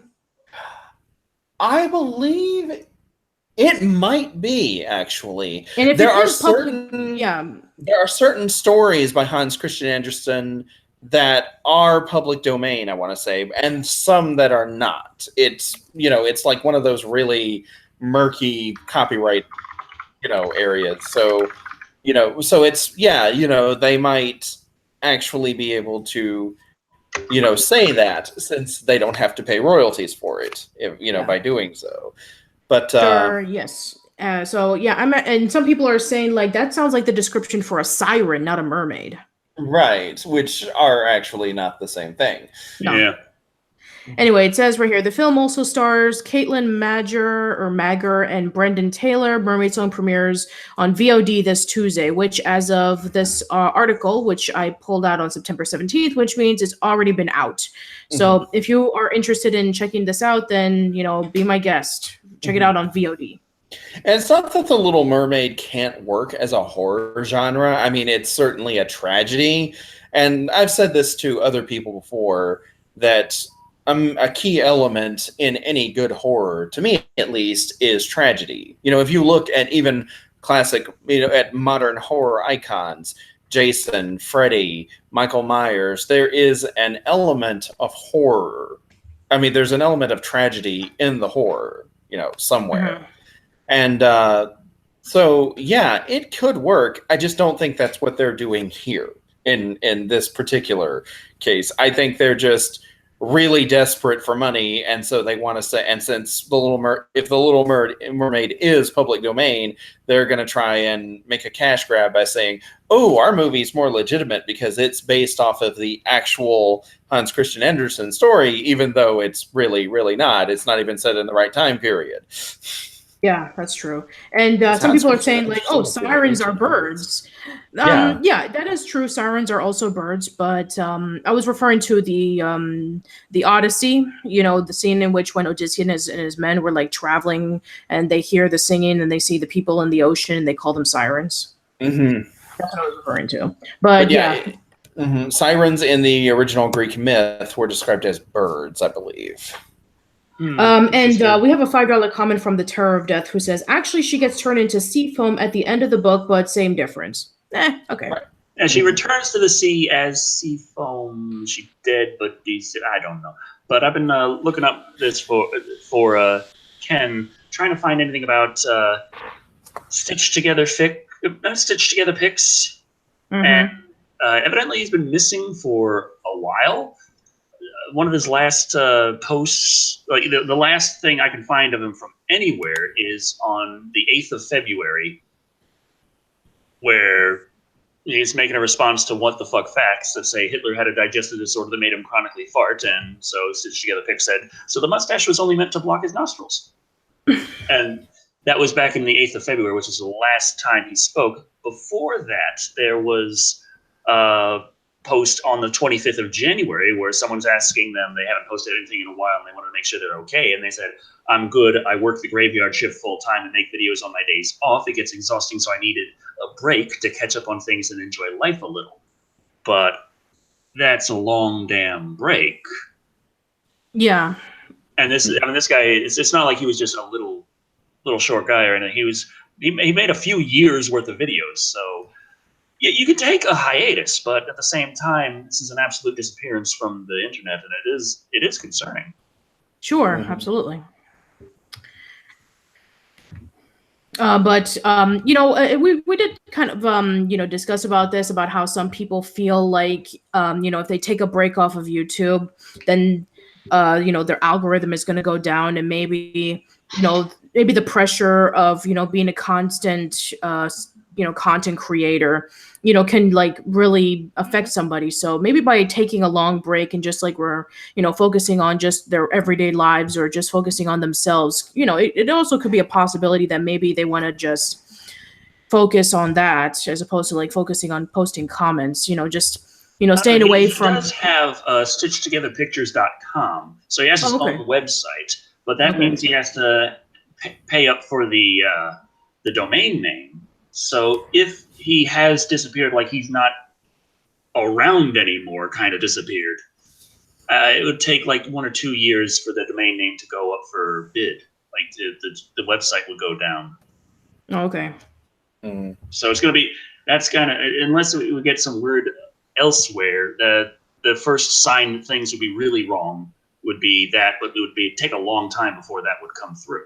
So it's not exactly something to, wait and see. It's like a long damn time to wait. That's fair. So yeah, I mean, if we do find anything, again, then we'll definitely like talk about it in a future episode of Live and Wired, or maybe if somebody actually found something like right now, then please let us know in the chat. Right. Definitely. Yeah, Ken says, I figured since you guys are bigger YouTubers, you might be able to reach out to him. Unfortunately, I never really met the guy. Neither have I. I don't know through what angles I would have to go through, unless I could find like a 6 degrees of separation, put a web together that connects him to me, and then go through each step, try and figure out where he is. There we go. Yeah. All right. While we're still continuing on the search, I actually have our next article up. So you remember a while ago where we were discussing about Stoned Alone, which was a stoner movie equivalent of Home Alone done by Ryan Reynolds? Well, apparently I did find out that there's going to be a new movie coming out called Knuckleball, and it is a horror reimagining of Home Alone. I don't know if that's necessarily a horror reimagining of Home Alone, or it's a horror movie and the kid's home and alone for reasons. Yeah, something like that. Yeah. So there's a trailer of it in the description. So yeah, go ahead, Creepy. Read this one. Oh God. Lazarus Soul 82 says, or a $10 super chat. If they can make this movie, I want a horror Peter Pan one. Let his shadow take over and steal kids. Make the Cap the anti-hero. Actually, Wow. that would make it for an interesting horror film, and they did do something a little bit like that in Once Upon a Time, in one of the later seasons of Once Upon a Time. Peter Pan's shadow is kind of an asshole. Yes. Yes, he is. So Anyway, yes, Knuckleball. Knuckleball. A handful of horror movies have come along in recent years that have been described as Home Alone, but a horror movie. But most recently, last year's Better Watch Out. This Halloween season, another smart kid with a particular set of skills attempts to survive a night of horror in Knuckleball, which gets a trailer this week. Knuckleball stars Michael Ironside of Starship Troopers and Total Recall, Monroe Chambers of Turbo Kid and Degrassi The Next Generation, Luca Velasquez I think so. of Channel Zero, Kathleen Monroe of Patriot and Resurrection, and Chinya Hundal, someone from Arrow. Alone and targeted on an isolated farm, 12-year-old Henry finds himself at the center of a maelstrom of terror and a dark family legacy when his secretive grandfather dies suddenly in the night. The film was directed by Michael Peterson, who co-wrote the script with Kevin Cockle. And yeah. So there's the trailer. And the movie will be coming out on October 5th on demand. And I think there's like some pictures down here. So here's one. I think this is supposed to be the poster. Mm-hmm. And there's your trailer. So yeah, we have a 199 comment from Working Title who says, "Have any of you had any ghost encounters?" Don't think so. Neither have I. Of course, I'm not exactly one of the. I don't. What he said. Although Right. Kevin has been a huge fan of going over to haunted houses, like whether it be like around New Jersey or around the New York or Pennsylvania area where he lives around. Sometime around this year, like around Halloween, he will always go over to a haunted house or maybe like an abandoned asylum or hospital or something like that. And I think he told me one year about how he was, I think he saw like a little kid, like the ghost of a little kid, and he gave one of his Ninja Turtle toys to him, and the kid completely disappeared. I think there may have been another story, but that's the only one I've heard him talk about. I've had people disappear when I'm looking at them, but I always think I'm just like really tired. Yeah. That's how like much I don't believe in ghosts. I see a guy there, and then he fades away. I'm like, oh, I must be tired. And then walk away. I'm like one of those guards in stealth games. Must be the wind. Decker would be the guy who would hear the serial killer and go, must just be my imagination. And then 5 seconds later,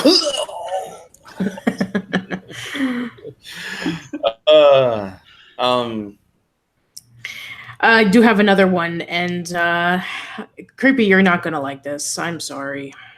But we had to talk about this eventually. We might as well get it out of the way since we're in a bit of a horror kick. I know. I'm sorry.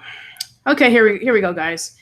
Our first look at the new Chucky doll from the upcoming Child's Play remake. Yay! Yay! So this is just the picture of what it looks like so far. Just the face and at least half of it with the freckles and the eye and the eyebrow and the nose. So that's pretty much it.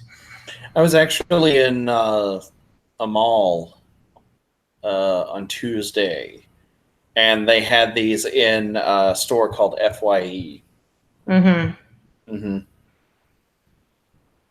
So what happened? I didn't go into FYE. Oh. Okay, well, fantastic story. Thank you for sharing. I didn't say there was an interesting story behind it. I just said I happened to know about this ahead of time because I was in the mall and I walked past a store that had them on display, like at the very, very front of the door. Like, you could not miss these if you walked into the store. You couldn't miss them if you walked by the store. So I didn't go into the store. Okay. Who wants to read this one? Not me. Okay, Decker, you go. All right. Filming has begun on MGM and Orion's Lars directed remake of Child's Play, which will feature a new take on Chucky that is not being voiced by Brad Dourif, nor does the film have anything to do with Don Mancini or his original franchise, which is still going strong. Instead, it aims to start a whole new franchise with a newly upgraded version of Chucky. That's debatable. Orion showed off our first look at the new Chucky today, and the doll, well, it looks pretty damn similar to the one we all know and love. Why, we ask? Why? Check him out below. All right. There's a robot doll repeated. Purportedly, a doll hi. There's a doll. Anyway, so... Doll that gets hacked by a factory worker to remove its limitations and make it a killer. Oh, so I was wondering if it's a robot doll, why there aren't more of them. It was just, why? How is it just one? If it's like, oh, it got hacked. And none of the other dolls could get hacked. Got it. Yeah. So that's pretty much it. So, yeah, nothing new about that other than just the fact that, hey, we have Chucky. This is what it looks like in the new remake. So there you go. Right. And everybody's saying, like, no, but Brad Dourif is Chucky. Please don't let this happen. Damn you all to hell. I'm just like, why is it a robot now? Why can't it? Evil spirit possessed a doll. Scary. Our toy's broken. Less scary. Yeah. It's very less scary. Yeah. But, I'm sure that whatever direction they're planning on taking this, we'll just see if it turns out well, or maybe they're just going to try it once and then resort to just making more of Chucky sequels based off of the original. We'll see. I mean, I already saw Small Soldiers. I already know what they can do to defeat them. Like, hey, EMP, done. Yeah. Yeah. All right. This one I actually did find really interesting. So, to get ourselves a little bit more happy with everything that we've been talking about, I actually found this really interesting article.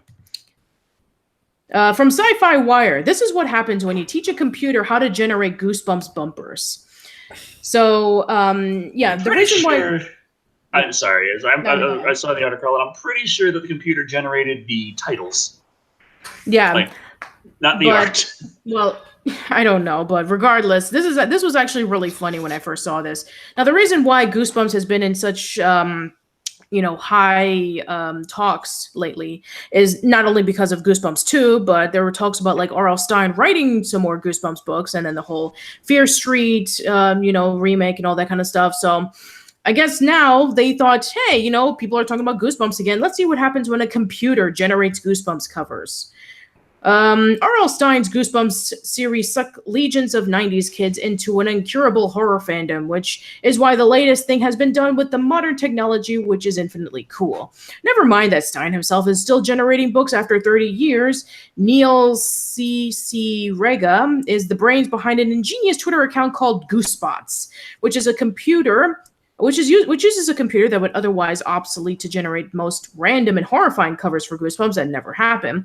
Goosebots got to be so wild that it has infested the internet with what ifs that'll make you imagine the stories behind something like Fish Monsters from Jupiter or the troll that creeped. The bad thing is those actually do sound like the titles for Goosebumps books. Yeah. So let's start things off, shall we? So the first one is the fear of Thing Boneyard. Old Boneyard music. Actually, where's the website for this? Because it's on Twitter at Goosebots. Okay, I kind of want us to do this now. Yeah, that would be pretty cool. Hold on. Twitter Goosebots. Okay. Okay. Jacob Kennedy is begging you, creepy, to do Sonic Satam. So how does this work exactly? I don't know how it works. I'm sure that the guy who's doing the Goosebots Twitter account, he's probably just doing something and then he's creating these pictures. So let's take a look at the next one. The next one is called Fish Monsters from Jupiter, and it's a whole bunch of squid. Yeah. Something horrific has been here. If you thought egg monsters from Mars was scary, check out fish monsters from Jupiter. Oh, yeah. Next one. Revenge of the Cackling Teachers. Mwahahaha. I've actually lived through something like that. So. Yeah. To me, this is the scariest cover because it looks so freaking normal. You know? Like, I'm terrified. You're dead. Yes. I mean, like, this looks so utterly normal, and yet it's a Goosebumps book. So you know all of these kids are dead. Yes. Okay, next one. The horror of the horror of Nose Swamp.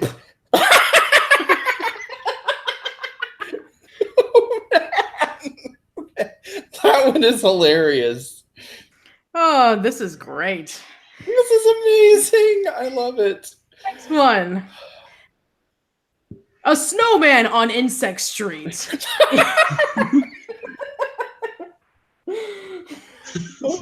It's back.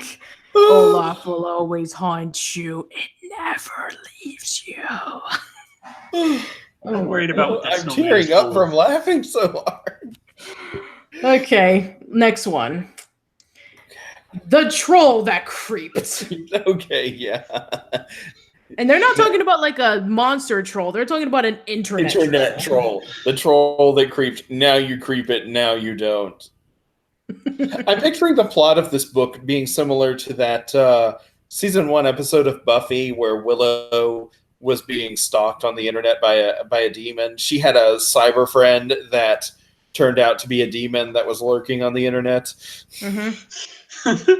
It just happened to be they're just demons. Yeah, it's true. Yeah.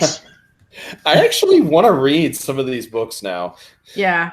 That's all the ones that they featured. I'm sure there's plenty more. Let me just see if I can actually click on Goosebots. Mm-hmm. Yeah, here we go. Oh, they actually do more than just Babysitter Saturday. Yeah, Babysitter Saturdays, yeah. So I guess now they're doing Babysitter's Club. The Open Verdict Plow. Jesse and East. Okay. So now they're doing Babysitter's Club. I guess now they're just focusing on that as opposed to Goosebumps, which, makes a lot of sense. I guess maybe like every once in a while. Oh, wow. Look at this one. Yeah. Alien Claudia. Claudia's not sure who's on the other side. Wow. That's nightmare fuel. Let's see. The girl with the dragon, Stacy. Next thing you know, we're probably going to get a spin-off book based off of Morbida Destiny. Anybody who knows that reference? I do. I actually know that reference. Although I hated those books because they were just really bad. But Morbida Destiny was the best thing. Okay, discuss Mallory. The Drum Printer Club. The Drum Printer Club. The Life of David Christie. Oh, no. The Closeter Year. Claudia Troop Sky. Oh, here's some more Goosebumps. Beware the evil swimming pool. Old swimming pool, new snowman. Oh, God. Beware the evil swimming pool. Yes. Yes. Oh, man. Okay, next one. The Horror of B Club 2. By Y.L. Spoon. Next one. Tucked her eyeballs woods for lunch. Healthy lunchbox snacks for kids. Bite if you dare. Jesus. Okay, next one. Beware the breakfast. Another one involving with food. You can't teach a cautious horror new tricks. Oh god. Yes. Let's do one more. Oh my god. Lively robots. Robots. No. No. Who's afraid of the big lively robots? I'm gonna do a few. I'm gonna do a few more.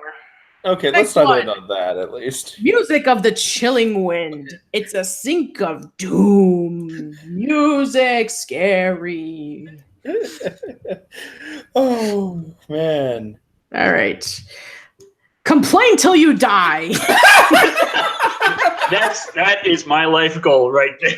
I was looking at this and I was thinking to myself, the book starring Decker Shado. Complain till you drop By dead. R.L. Spoon. My favorite By author. R.L. Which is worse, that someone you've never met, Decker, had the perfect title of a book starring you, or that it's going to be titled by R.L. Spoon? My God. Okay, let's see what we I got have here. to take off my glasses and wipe my eyes because Okay, how I learned to float. Open wide and say power.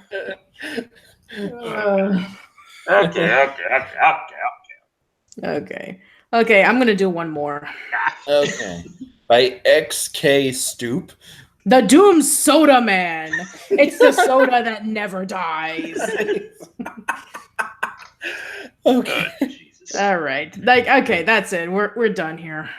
That's hilarious. This has been one of my favorite things on Live and Wired so far. Yes. So guys, if you are interested, go follow this guy on Twitter. He is at Goosebots.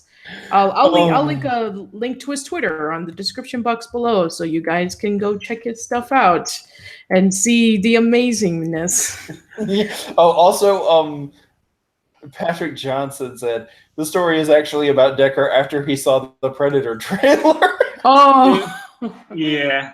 yeah. I think I complained about the Predator ever since I saw anything about it.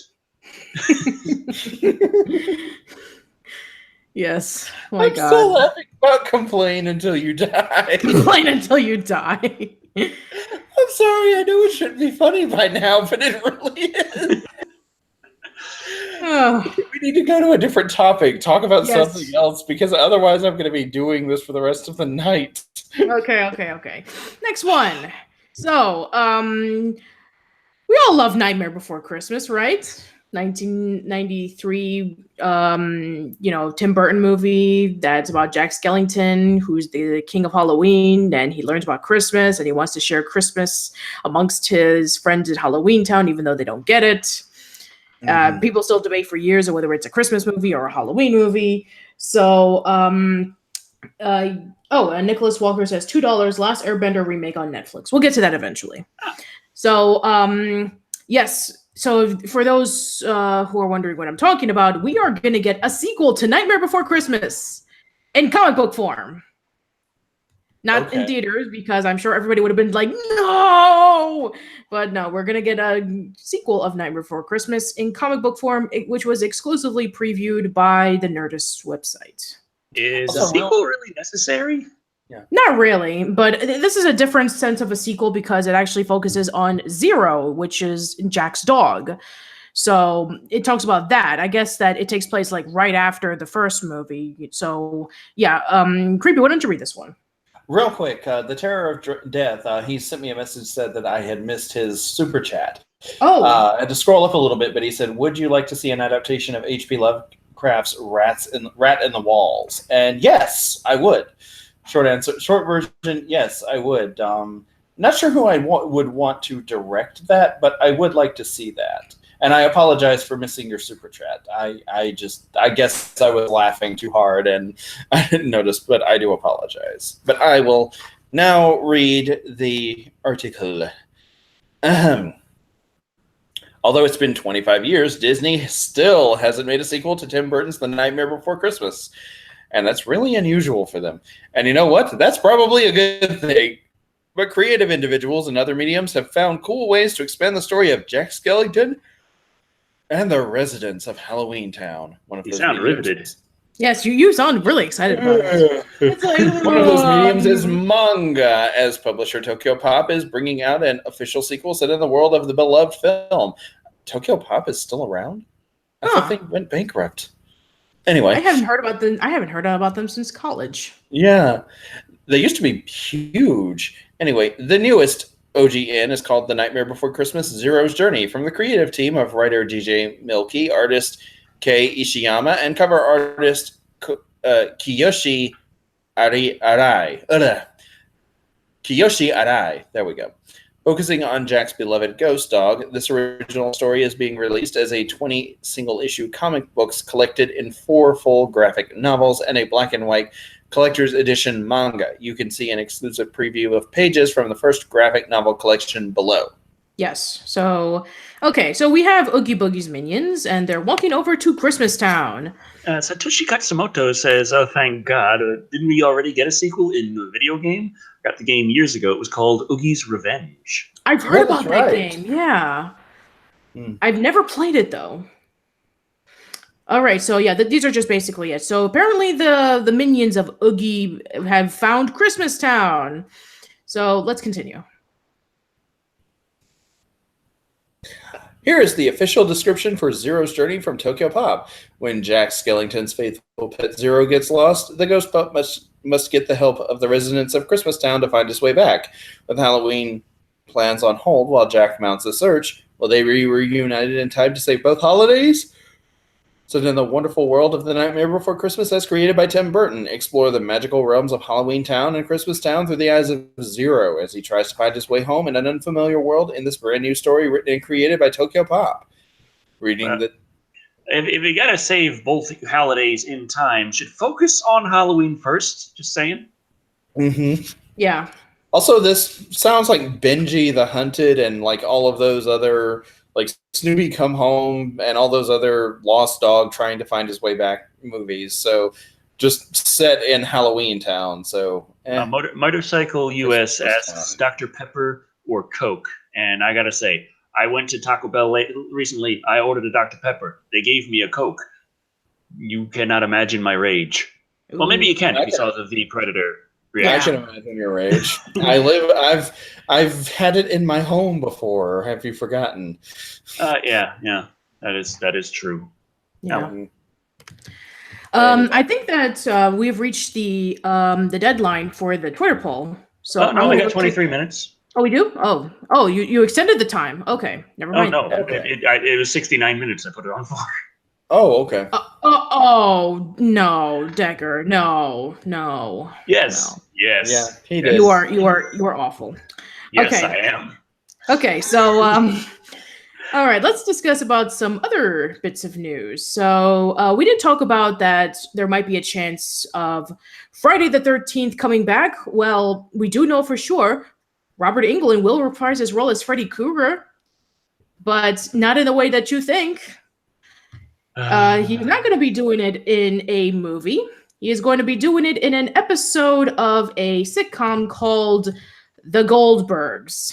So I've never heard of The Goldbergs. I think I may have seen it like once in a commercial, but apparently it's like this sitcom about a family. But yes, Robert Englund will be reprising his role as Freddy Krueger in this year's Halloween episode of The Goldbergs. So let's see who Creepy, why don't you read this one? We were pretty sure we were never again going to see Robert Englund play Freddy Krueger, but we were wrong about that, and we've never been so excited about being so wrong.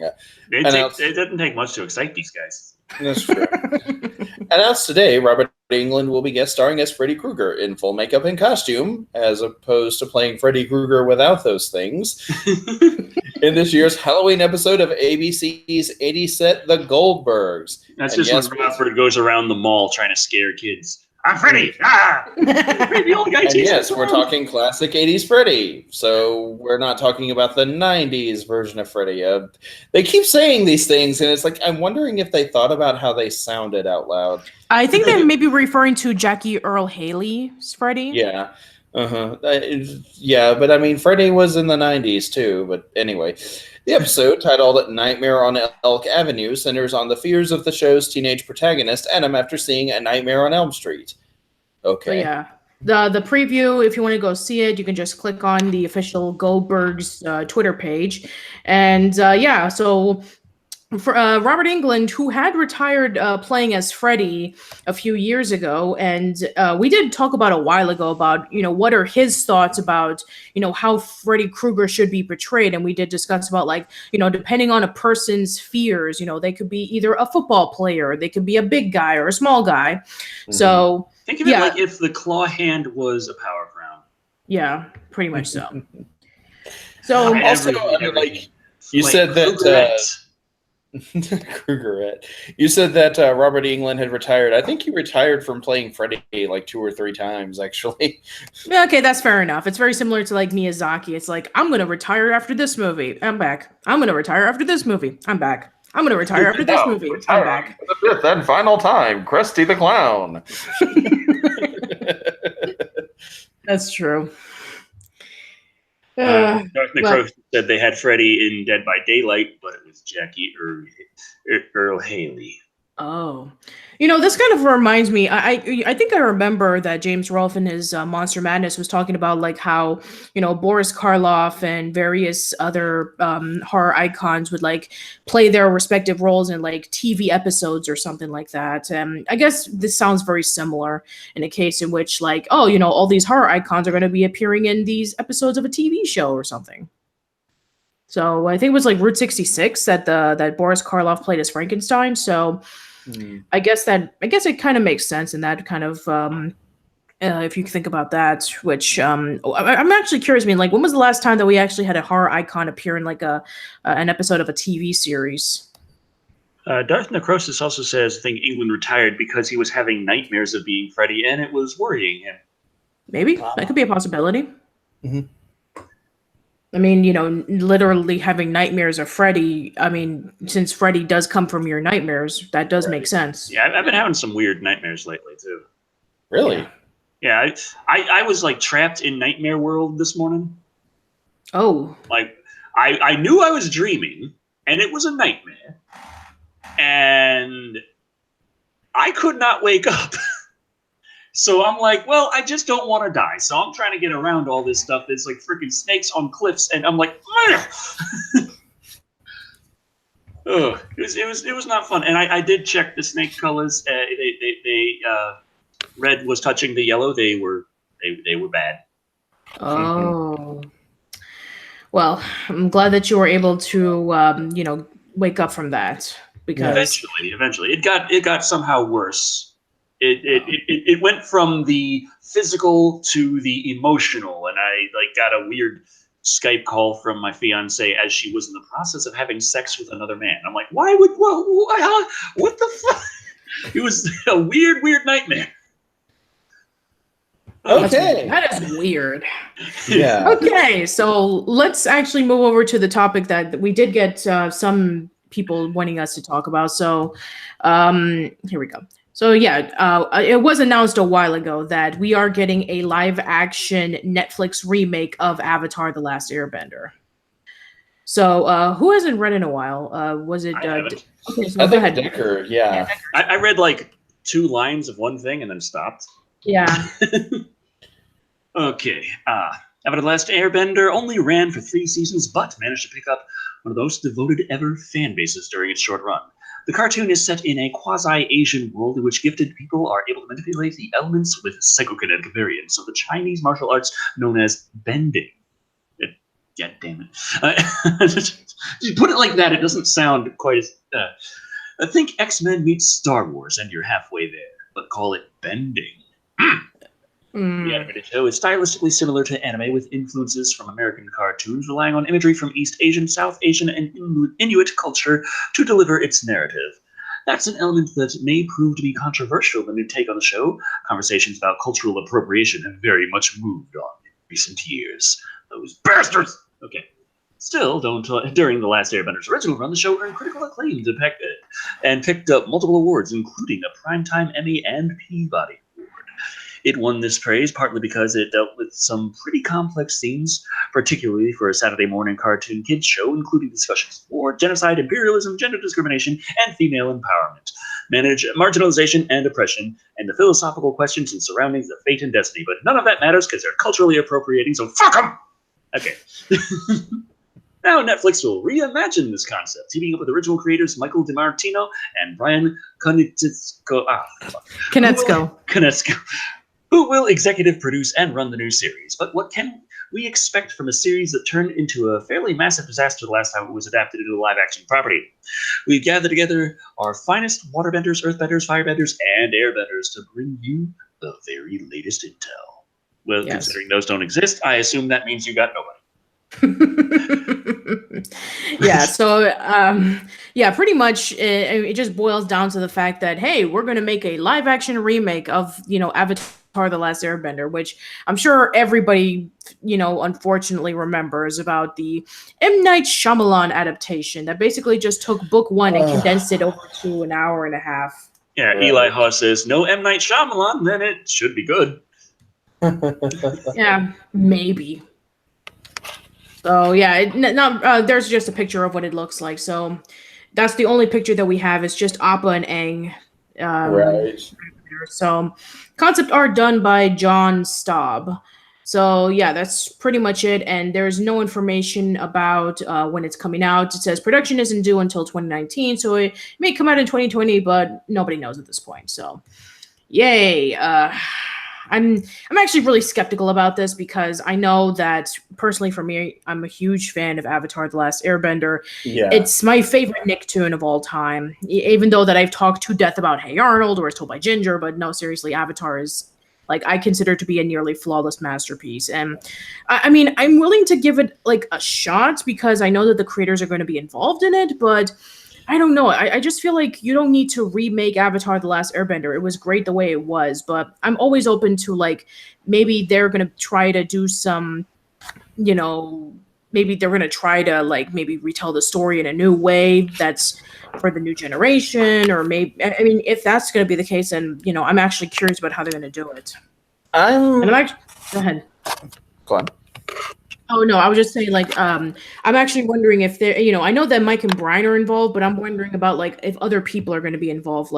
I know that a lot of the artists and animators are working on Voltron on Netflix, and I know that Aaron Ehasz, who was a major writer in Avatar, is working on The Dragon Prince. So I'm actually curious about the team that is going to be behind this remake, and we'll just see how. Oh, and Jeremy Zuckerman, the composer, as well. So I'm actually curious about how they're going to do it.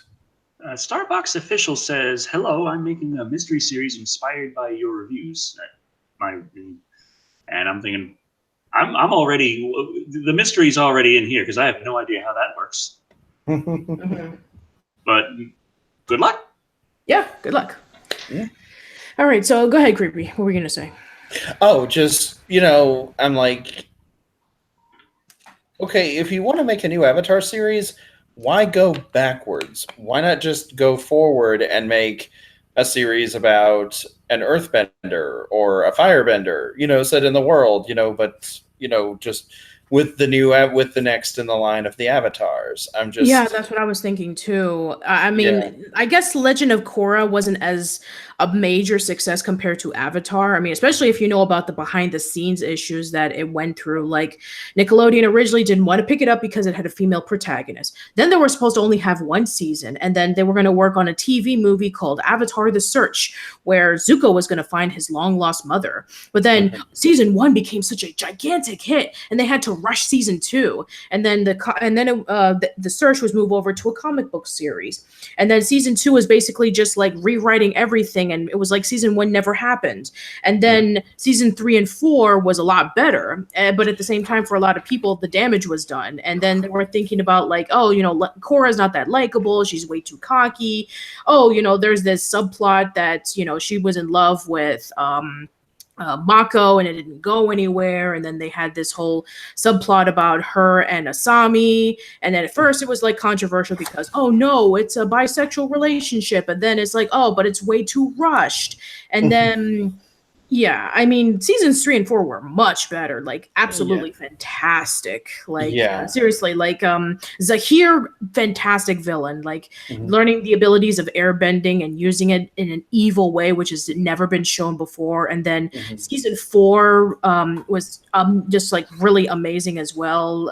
You had the villain played by Zelda Williams, who, she appears to be like really helpful for everything, especially when Korra was gone for 4 years, and then everybody had to take care of themselves, but she was kind of doing it in a very like strict way that tried to get rid of Korra and the Avatar way, and then the spirits were released. So Mhm. there's a lot of potential for that, but I guess maybe like remaking The Last Airbender on Netflix may seem to make sense for a lot of when they were like talking about it, and Mhm. also for the comic books, it's still going, and there's even going to be a Kyoshi comic, which long overdue, absolutely, Right. because Yeah. if Aang and Korra and Avatar Roku are not the most famous avatars, then it's hands down it's Kyoshi. Kyoshi. Kyoshi has a wealth of history. Mhm. She's the avatar that lived the longest. She lived for over 200 years.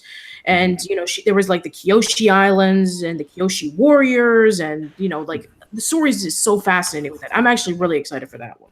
Right. And I'm like, I was one of those people who saw the first season of The Legend of Korra, and I was like, there's a good thing in here, but like my main problem with the first season was that I felt like the story itself got really distracted because, there's like this, anti-bender mentality that's Yeah. creeping into, to the populace. And there's the antagonist who can take away the bending ability from people. And then, but like all of this stuff is interesting, but then I'm like, but then the story doesn't focus on that. It focuses on like this new Quidditch-esque sport that involves bending, Yeah, that and was not Korra good.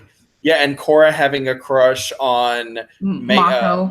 Mako, and I'm like, I mean, it's not that these things in and of themselves are bad, but they were given way too much focus for the story. Like the first series knew where to put the focus. Yeah. The real threats are here, and even when the story isn't focusing on that, they don't let you forget that they're a factor. That they're a part of this world and that the kids are in danger. The kids can have these more lighthearted, goofier adventures from time to time. They can take a break from the action and let you breathe, but the show doesn't let you forget that, yeah, this is serious business and they're in danger all the time. Right. The show seemed to forget that. Legend of Korra seemed to forget that in the first season.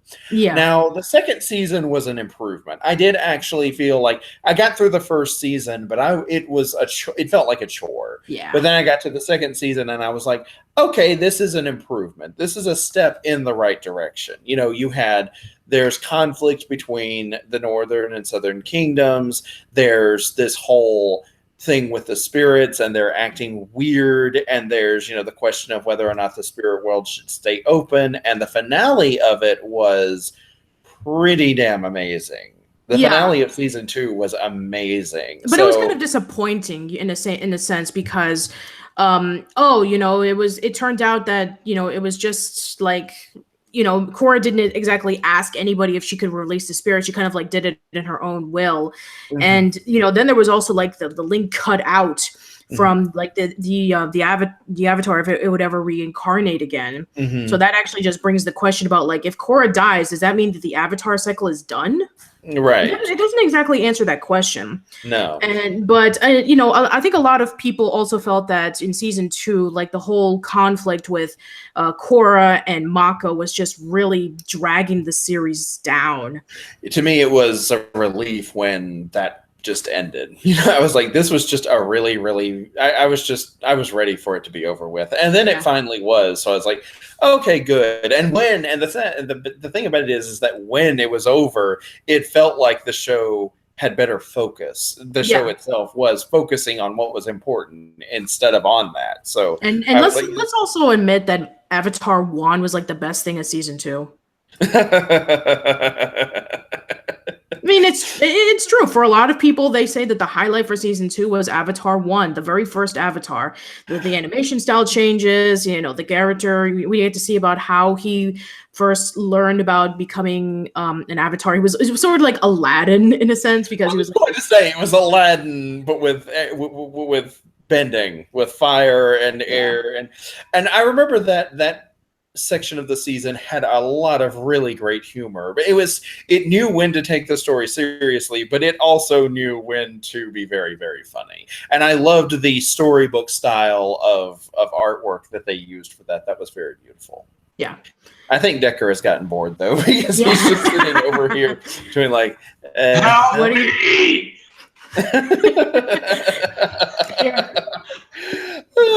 Here, Decker, borrow my DVDs.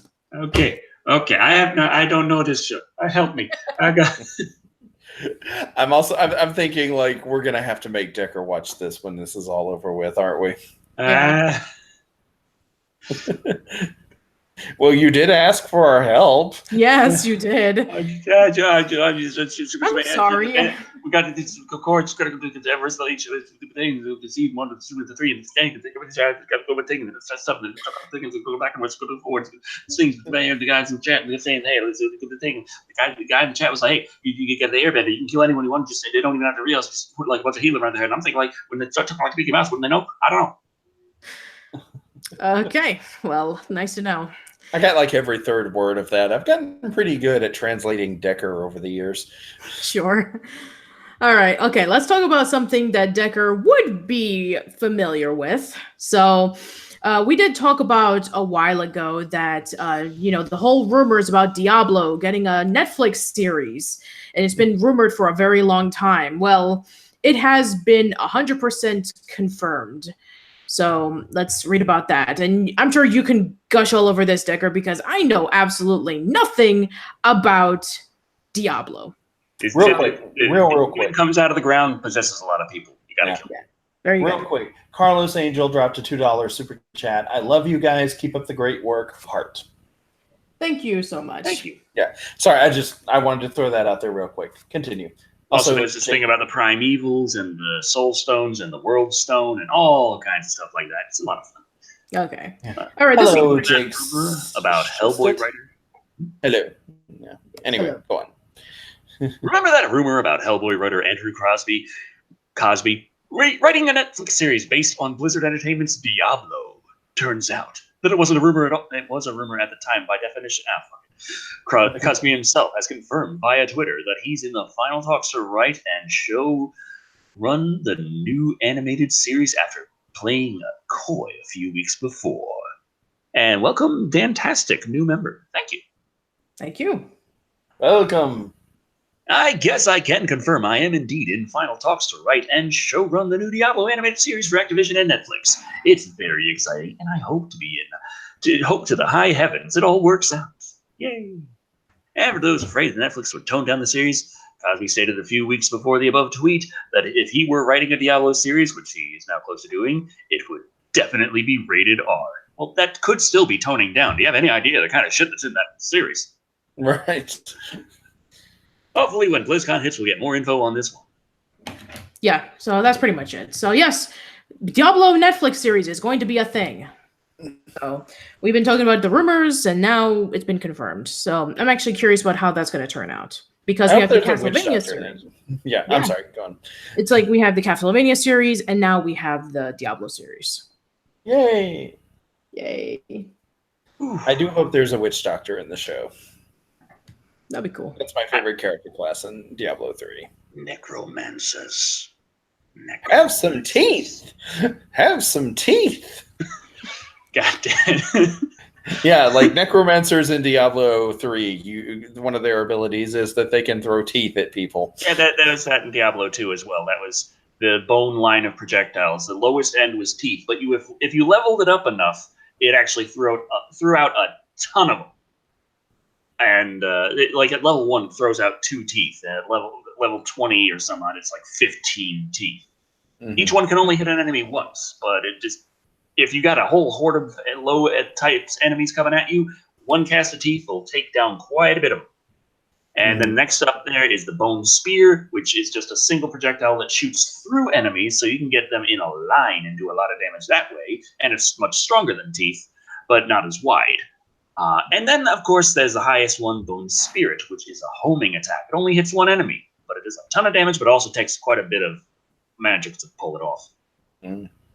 Also, Decker, you've got a super chat. Which of the three is most likely to become a slasher villain? Vote. And Decker, say my name. The damn it. ZZXKUQYB. Okay. YQYB. Okay.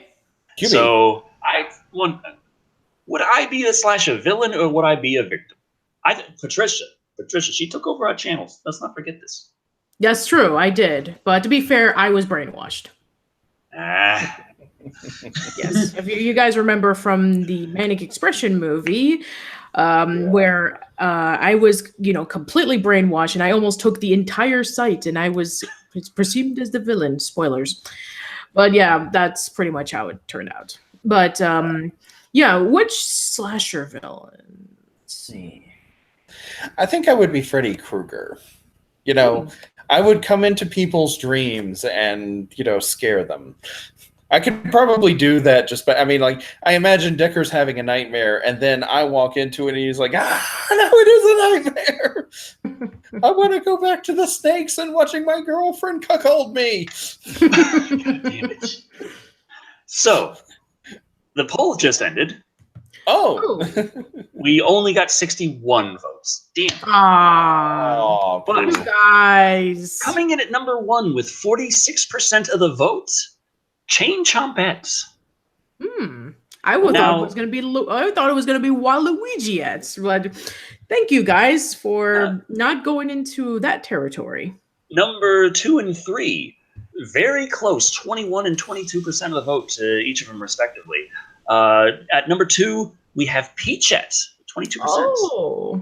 Number 3, Waluigi at 21, and at low 11%, Bullet.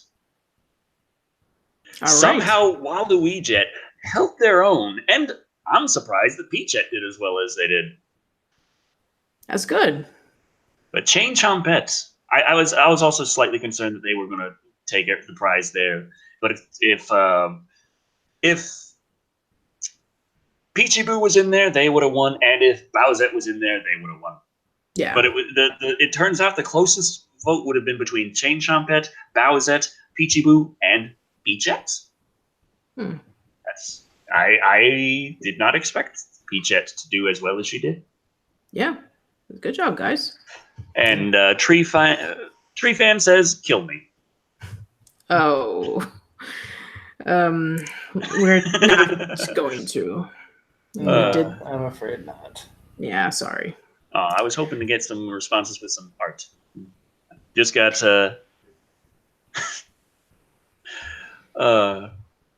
Maxwell S. Fornot at Ink Fornoff 1 hour ago said, of course, Waluigi would win, but I don't think they saw the final results. Nope. Werther's Original said, gotta go with Chompette. And indeed they did, and that's Chain Chompette. Mm-hmm. She's cute, and she also has big, metal bindings on her arms and neck. And sharp teeth, and really wide eyes. And a chain. It's a chain, yeah. Yeah.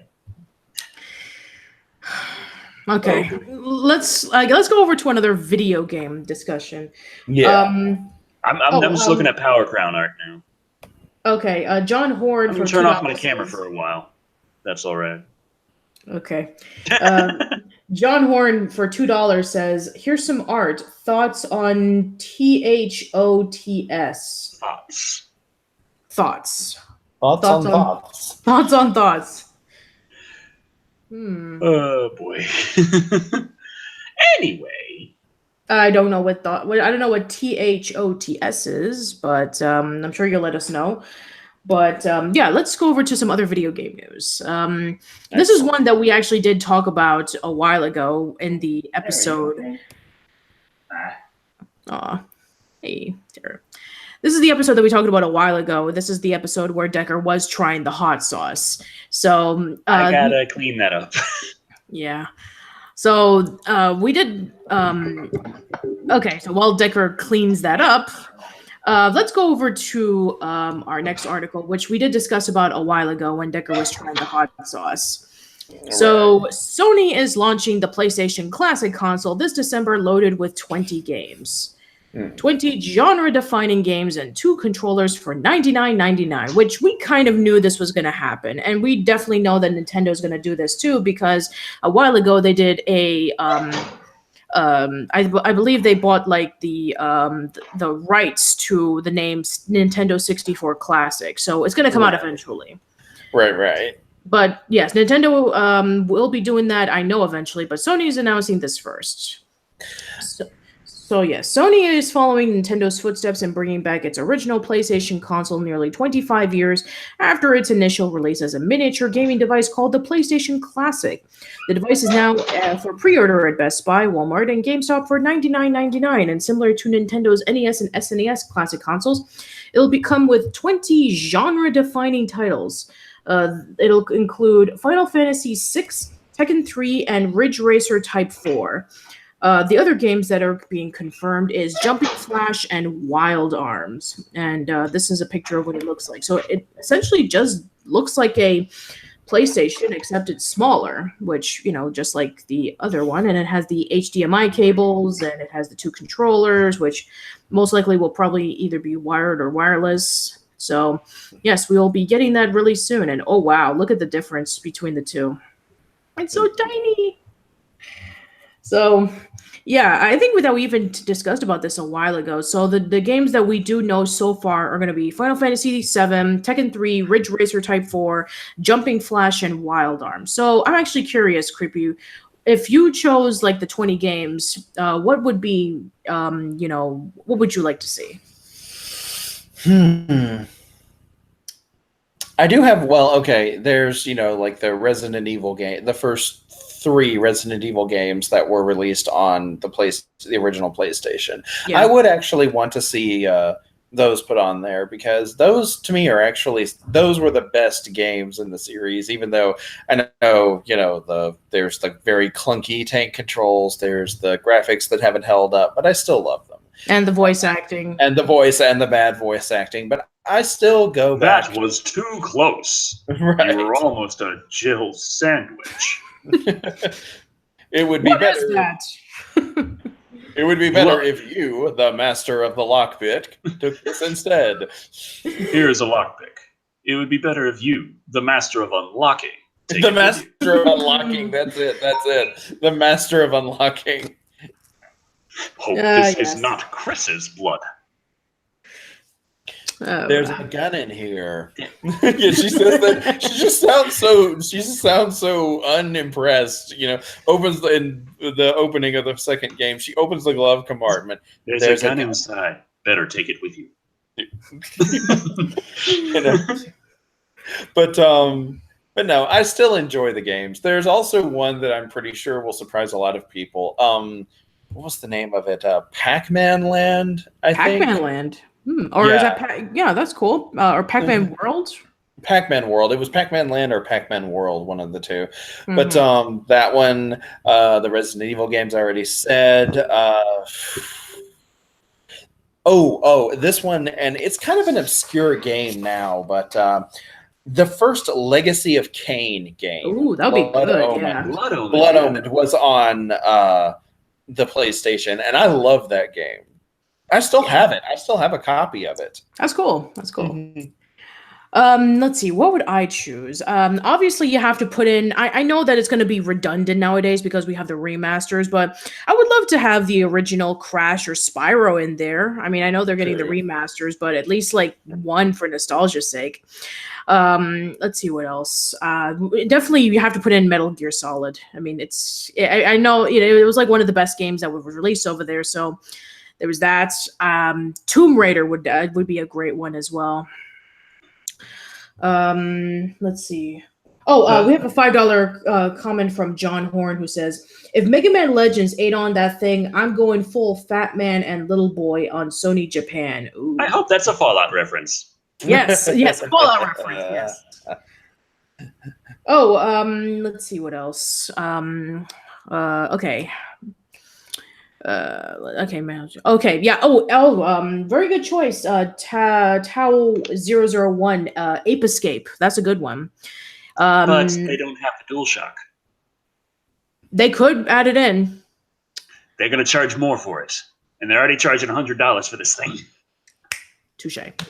Let's see what else. And again, I know this was a bit redundant because we already have the remake of it, but I love to see Abe's Odyssey in there. It's basically at a time in which like the what you call it, the cinematic platforms were still really popular, like Prince of Persia and Out of This World. But yeah, I think that for a lot of people, they still have fond memories of the Oddworld games.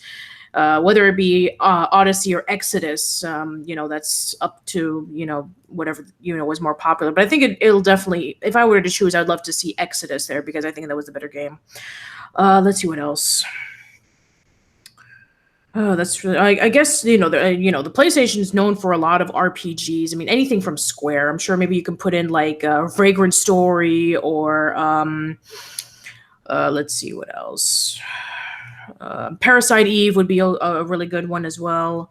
Yeah, that's a good one. Mm-hmm. The first, I can't remember if you mentioned this one or not, but there's the first Silent Hill. Oh, Silent Hill. Yeah, good one. That'd be a good one, Silent Hill, Resident Evil. Yeah. Mm-hmm.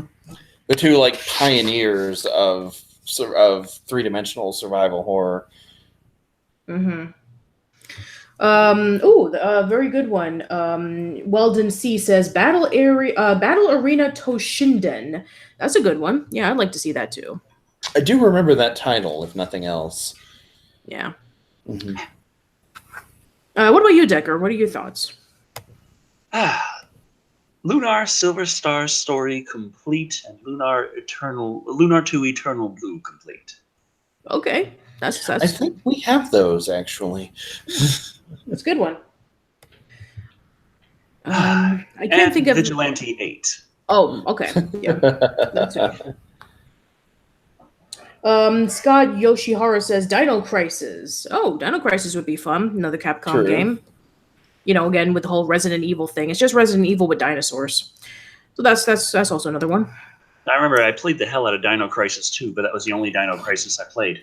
Okay, yeah. And those are two completely different games. Because, Dino Crisis 2 was like an action game where you shoot a bunch of dinosaurs.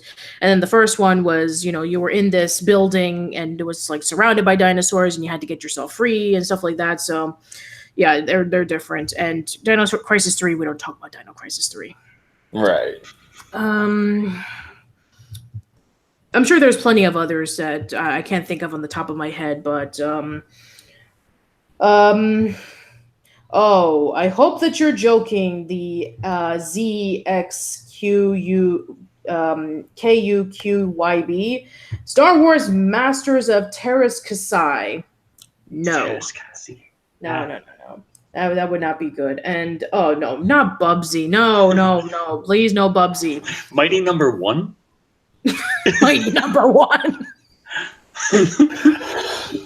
Yeah, Bubsy was that game where you played I forget Bobcat, and you had to collect yarn. Yeah. Ooh, because Eli aliens Haas, were stealing yarn. Yes. Ooh, Eli Haas says Castlevania Symphony of the Night. Oh, absolutely. Yes. I know that they're doing the Castlevania Requiem where they're going to have Rondo of Blood and Castlevania Symphony of the Night for the PS4, but hey, let's have that in there too. Absolutely. No, yeah. Have Symphony of the Night, absolutely. Amazing game. Yes. And yeah, we did mention Spyro, John. We don't know which one though. I think the original because of nostalgia. 2 is really good. 3 is also good. Same for the Crash games. Yeah, that's PDX2 says Legend of Legaia or Legia. I'm not sure which is this one. And Weldon C, there's already going to be a Ridge Racer game in there. So Okay. Yeah, so I think that's pretty much it for that one. So when there's a Nintendo 64 one officially confirmed, I'm sure they will talk about that. Although personally for me, I wouldn't know too much about that because I never grew up with a Nintendo 64 and I rarely played it. The only time in which I did was probably in conventions. Right. I didn't have a 64. Like I rented it and played it a couple of times, but I didn't own one. So there were problems I felt like with the system that didn't make owning one just like a big priority for me. So I was just kind of. You mean you didn't have your 3 hands to play with? Right. Yeah, pretty much. And then there was the fact that for a long time there were really not a whole lot of games available for the 64. Yeah, at least none that personally interest me if it wasn't like Mario or Zelda or anything like that. Mario, Zelda, Smash Brothers, Conquered Bad Fur Day, Wave Race, Wave Race, yeah. So Banjo-Kazooie. There weren't a long list of them for a long time. So yeah. All right. Some good games on N64, but it did have a light library. Mm-hmm. Fair enough. And the games were pretty pricey too when they came out. Yeah, very, very. Like a brand new PS2 game would set you back like $50. A brand new N64 game would set you back about $70. All right, we'll take a quick break on the video game stuff, and let's go over to some sci-fi news. So this is actually a pretty interesting article that I found about a few days ago. Scientists find planet Vulcan from Star Trek. If there's not actual Vulcans living on it, I'm not interested. Well, no, of course not. But well, dang it. Yeah, I'm sorry. Creepy, why don't you read this one? Alrighty.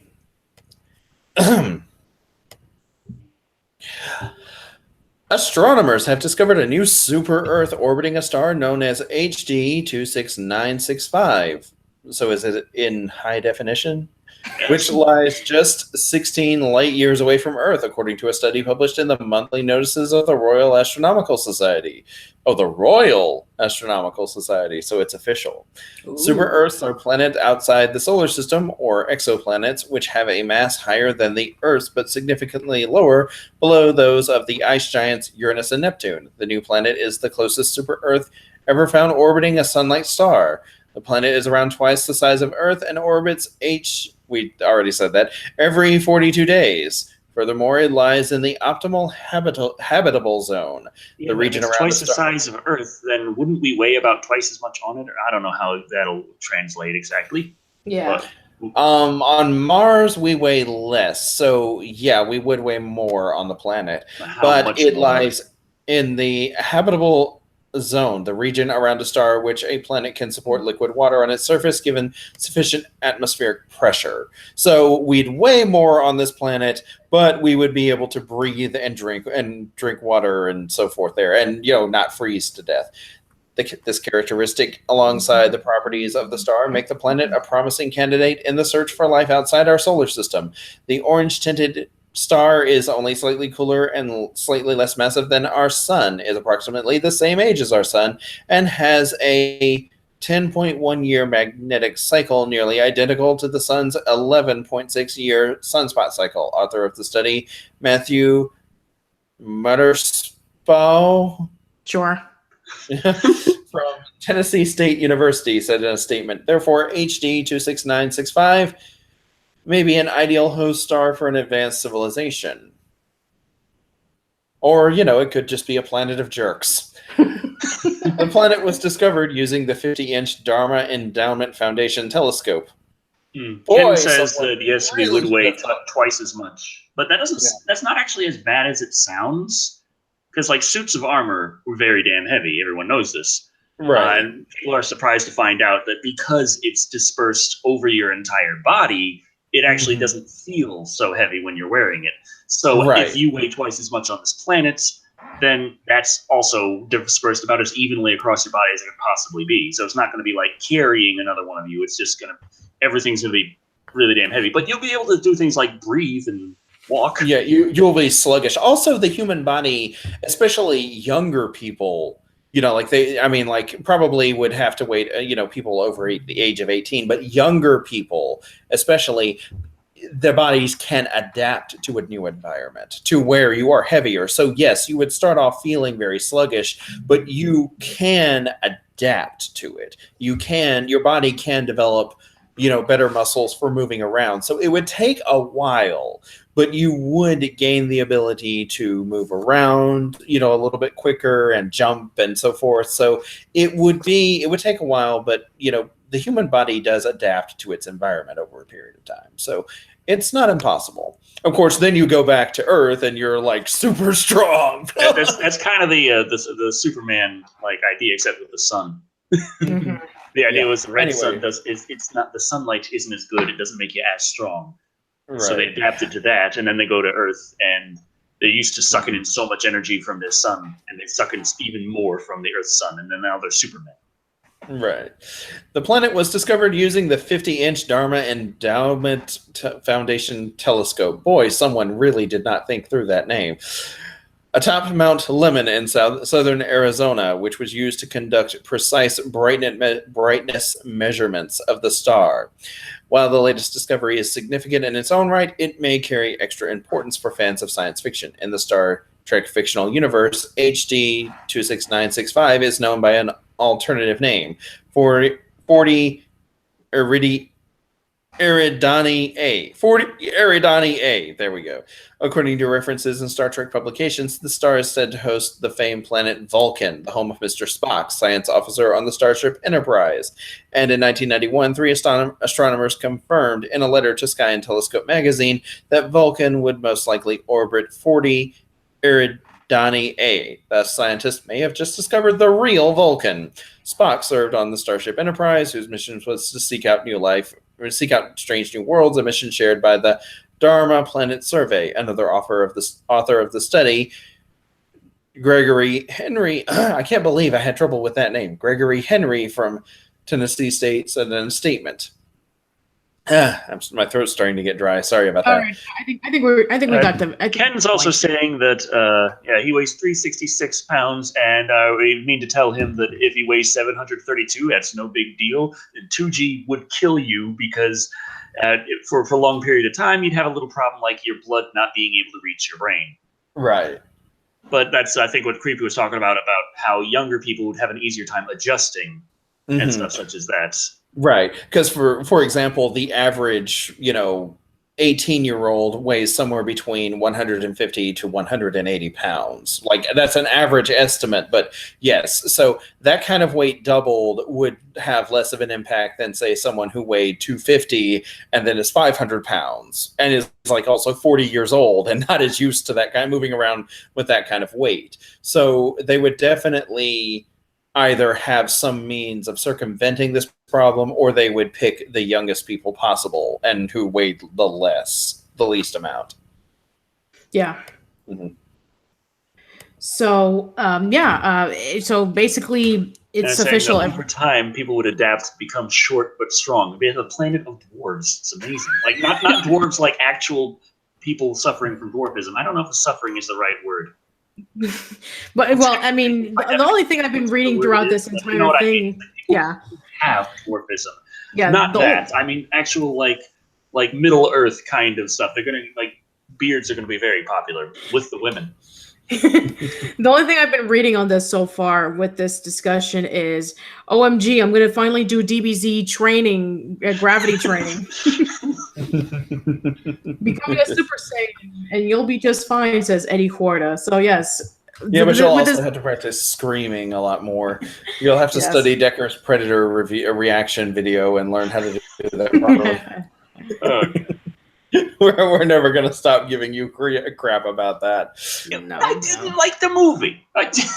Yeah, okay, that's fine. That's fine. Yeah. All right. Let's continue on, shall we? So, this we have to actually discuss about this for sure. So, we've been actually talking about this for a while now, but we have a new trailer for Creed 2, and it just came out not too long ago, just a couple of days ago. So, the new trailer does actually feature Ivan Drago's son, even though we did see that on the Instagram post that Sylvester Stallone showed when he first announced it. But yes, here's the new trailer in the bottom. I'm just going to scroll down so that we don't get copyright claims. But oh, we will. Don't worry. It's still in the corner. I know. There we go. It's gone now. Okay, so yeah, go ahead, Decker. Read this one. A decades-old rivalry is renewed in the latest trailer for Creed 2, which finds Michael B. Jordan's Adonis Creed, son of Apollo Creed, head-to-head against Victor Drago, the son of Ivan Drago. While the core of the sequel, the fight between the sons of Creed and Drago, was revealed in Creed 2's first trailer, the new preview provides the first glimpse of Dolph Lundgren reprising the role as Ivan Drago, the Russian boxer who killed Apollo Creed in the ring. Lost a grudge match against a revenge-seeking Rocky Balboa in Rocky IV. He broke things in me that ain't never been fixed, Sylvester Stallone's Balboa warns Adonis Creed in the Rocky IV fight against Drago. It ain't worth it. Much of the trailer focused on Adonis Creed's grueling preparation for the fight, as well as the changing dynamics of his personal life due to his pregnant girlfriend played by Tessa Thompson. Life has become a balancing act for Adonis Creed between personal obligations and training for his next big fight. He is up against the challenge of his life, the film's synopsis states. Facing an opponent with ties to his family's past only intensifies his impending battle in the ring. Rocky Balboa is there by his side through it all. Together, Rocky and Adonis will confront their shared legacy, question what's worth fighting for, and discover that nothing's more important than friendship. Family. Nothing's more important than family. Creed 2 is about going back to basics to rediscover what's made you a champion in the first place and remembering that no matter where you go, you can't escape your history. God damn it, that's depressing. Yeah. Mm-hmm. Oh, by the way, we got a comment from Eli Hawes who says, Decker and Creepy as Super Saiyan. I think we need that as fan art. That'd be fun. That'd be a lot of fun. Yeah. All right. And now everybody's just saying a bunch of Rocky quotes. If he dies, he dies. Eye of the tiger, that kind of stuff. So I must break you. So yes, I actually did see the trailer and it does look really interesting. I'm actually kind of glad that they're taking this direction in Creed 2, in which we're going to, see Ivan Drago's son fighting against Creed's son, which, it does actually build in a lot of drama for fans of the original Rocky movies. Yeah. Though those reviews never really did pick up too many views, but oh well. No. Oh, there's another one that I got. Let's see. Ken Mabel says, Decker, you got to let me know when. Maybe. Oh yeah, I need glasses. Decker Shado, you got to let me know where I can email you that copyright law file that I have. I compiled everything for easy reference and can teach you how to file suit yourself. No lawyer needed. Oh, that's cool. That'd probably be handy because I'm getting really tired of YouTube shit. Mm-hmm. Yeah. It's getting very tiring indeed. But let's see what else we got. Oh, yes. I guess we can switch over to some pretty somewhat sad news, although I think that nobody's actually going to care. Dantastic for $5 says, need to ask, is it now a good time for Robert Englund to be Freddy again with his appearance of the Goldbergs as Fred and the new take of Halloween real finale? Actually, we talked about that earlier. Yeah, we did. About him being on. But would it be good for him to be like Freddy in a movie as an actual final Nightmare on Elm Street? Right. Yeah. At least a final send-off for Freddy Krueger, played by Robert Englund. I think that the send-off with Freddy Krueger if you want to count either, New Nightmare? Yeah, New Nightmare or even Freddy Right. versus Jason. I think those were good send-offs. Now, unlike a lot of other horror icons in which they had terrible send-offs, then I don't think for Freddy will be that much of a big deal. I mean, it would be nice to see Freddy, portrayed by Robert Englund one more time, but I think his send-offs were pretty good. At least that's my opinion. Right. I'm just thinking like I can go back to Hollywood. I can track down Mr. Englund, and I can be like, hey, be Freddy, and he's gonna turn around and stab me in the gut with his knife hand that he walks around wearing all the time, and I'm gonna die. Yeah. But it's gonna be worth it. And then as you lie there bleeding, you'll hear him pull his phone out and dial a number and it's like, "Hey, John Masadi, did you tell this kid to find me?" Oh boy. Yes. Oh, I it's gotta getting say, late. he needs Very the late. haircuts. Yeah. All right. So, anyway, our next topic. We're gathered here today to say goodbye to a friend that may not be very popular, but nonetheless will be ending in 2019. We say goodbye to the PlayStation Vita. It will end in 2019 with no successor planned. It tried very hard to cash in on the popularity of Nintendo's handhelds, but for some reason or another, it just didn't have enough games for people to really go into the huge popularity of the stuff that it did have. So It's kind of funny because like after the Switch is when PS Vita's popularity started to tick up. Oh, really? I know more people who had got a Vita after the Switch because they're like, oh, this is actually not a bad idea, and I can sort of do it with my PlayStation 4 with the remote play. But yeah, to be quite honest, I didn't know anybody who owned, a PlayStation Portable when I was in college. I think only one person. Yeah, that's right. I did know one person who owned it, but it wasn't because I have a whole collection of games. It was because he was able to find a way to download illegally like 1,000 classic games like Super Mario Brothers and Contra into his PSP, and he was able to play it, with ease. Oh yeah. So PSP was the homebrew paradise. Yes. Mm-hmm. So that's pretty much the only reason why I mean, as for like games, I do know that there were a handful of like pretty good games for the PSP and for the PS Vita, but when it came to like the Nintendo DS or 3DS, it didn't stand a chance, which is a shame because I think that the PS Vita and the PSP had like a lot of potential to do really well, but there just wasn't enough games for it. And the PSP did a lot better than a lot of people think. It did a whole lot better than the Vita did. Yeah.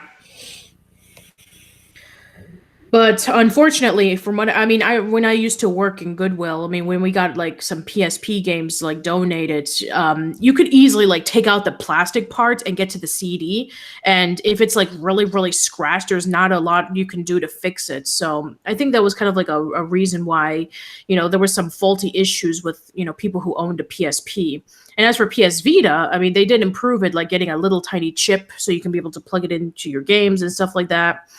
So there's that, and I do know that for a lot of the games that were released on like PS Vita, I think some of them were getting like ports for the PlayStation 3 and 4. So right. Yeah, but nonetheless, there has been no announcement about a successor for the PS Vita, which is a shame, really, which means that, most likely Nintendo's pretty much going to take over the handheld market unless Microsoft decides to do a handheld, which I doubt at this point in time. I don't know. Microsoft's...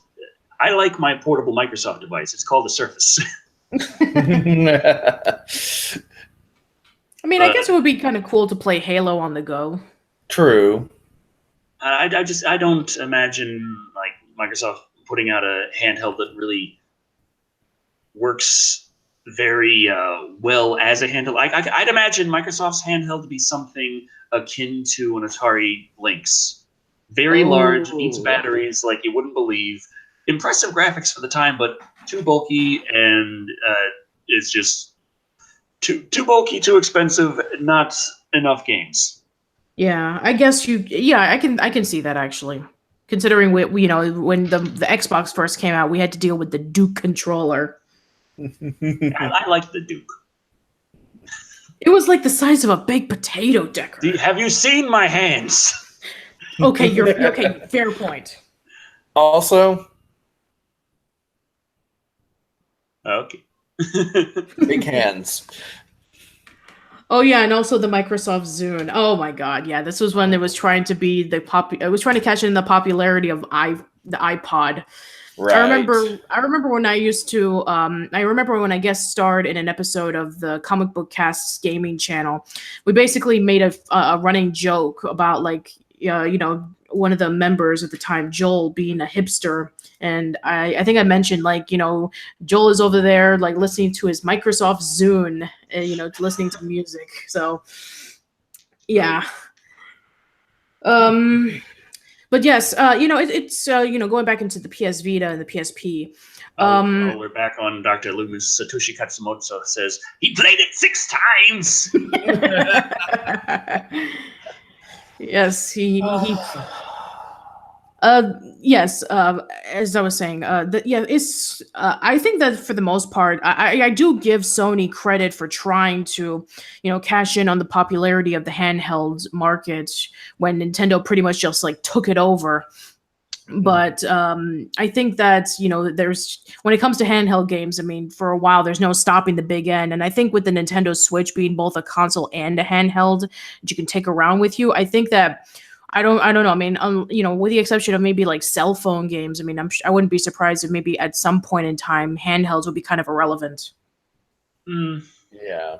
And people have been betting against the continuation of the handheld gaming market for a while, but cell phones are sort of every item.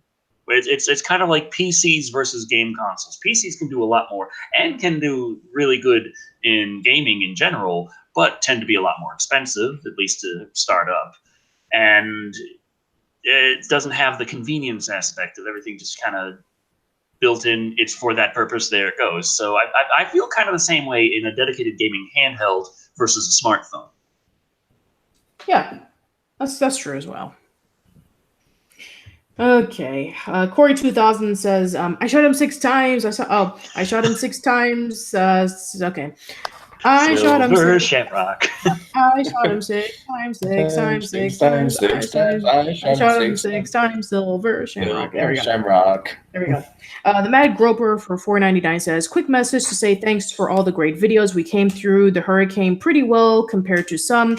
Thanks for the message on Facebook. That's awesome. You're welcome. And I'm glad to hear that got through the hurricane okay. Yes. I know those can really fuck you up. Mm-hmm.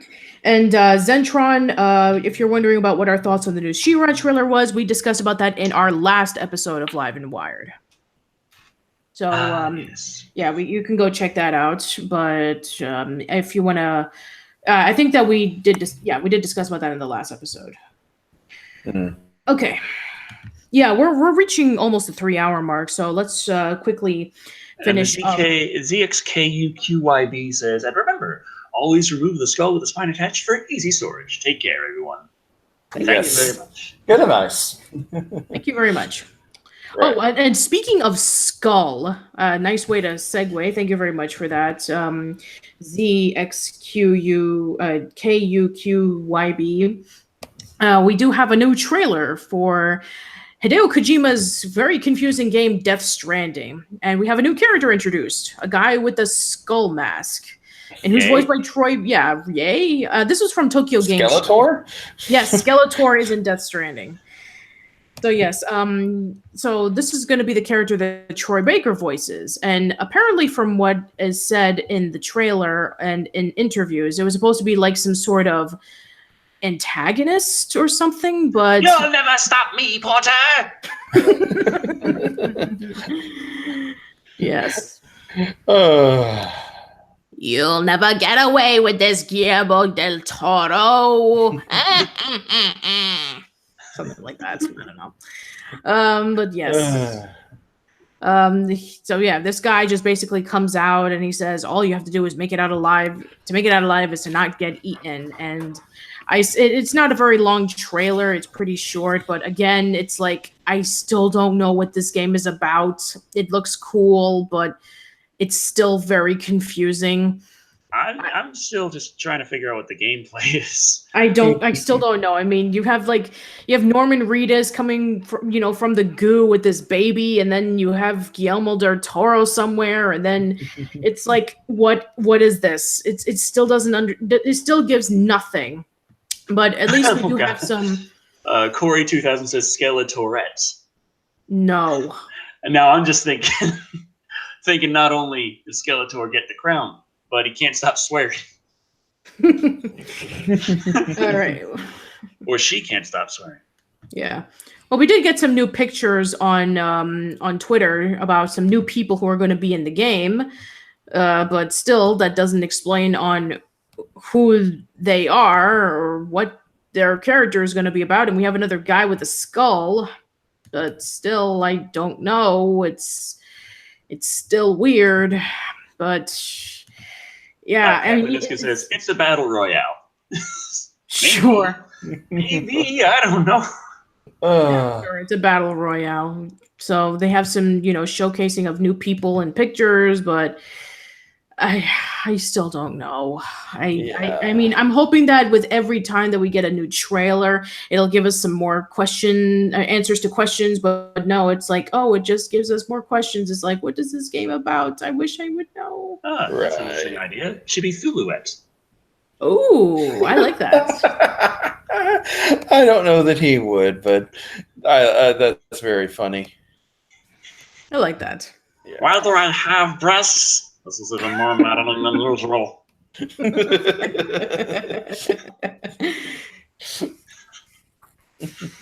Yes, I love that. Oh, God. All right. Let's go over to our next bit of news. Let's go back to some horror movies. We have another trailer for an upcoming horror movie. Right.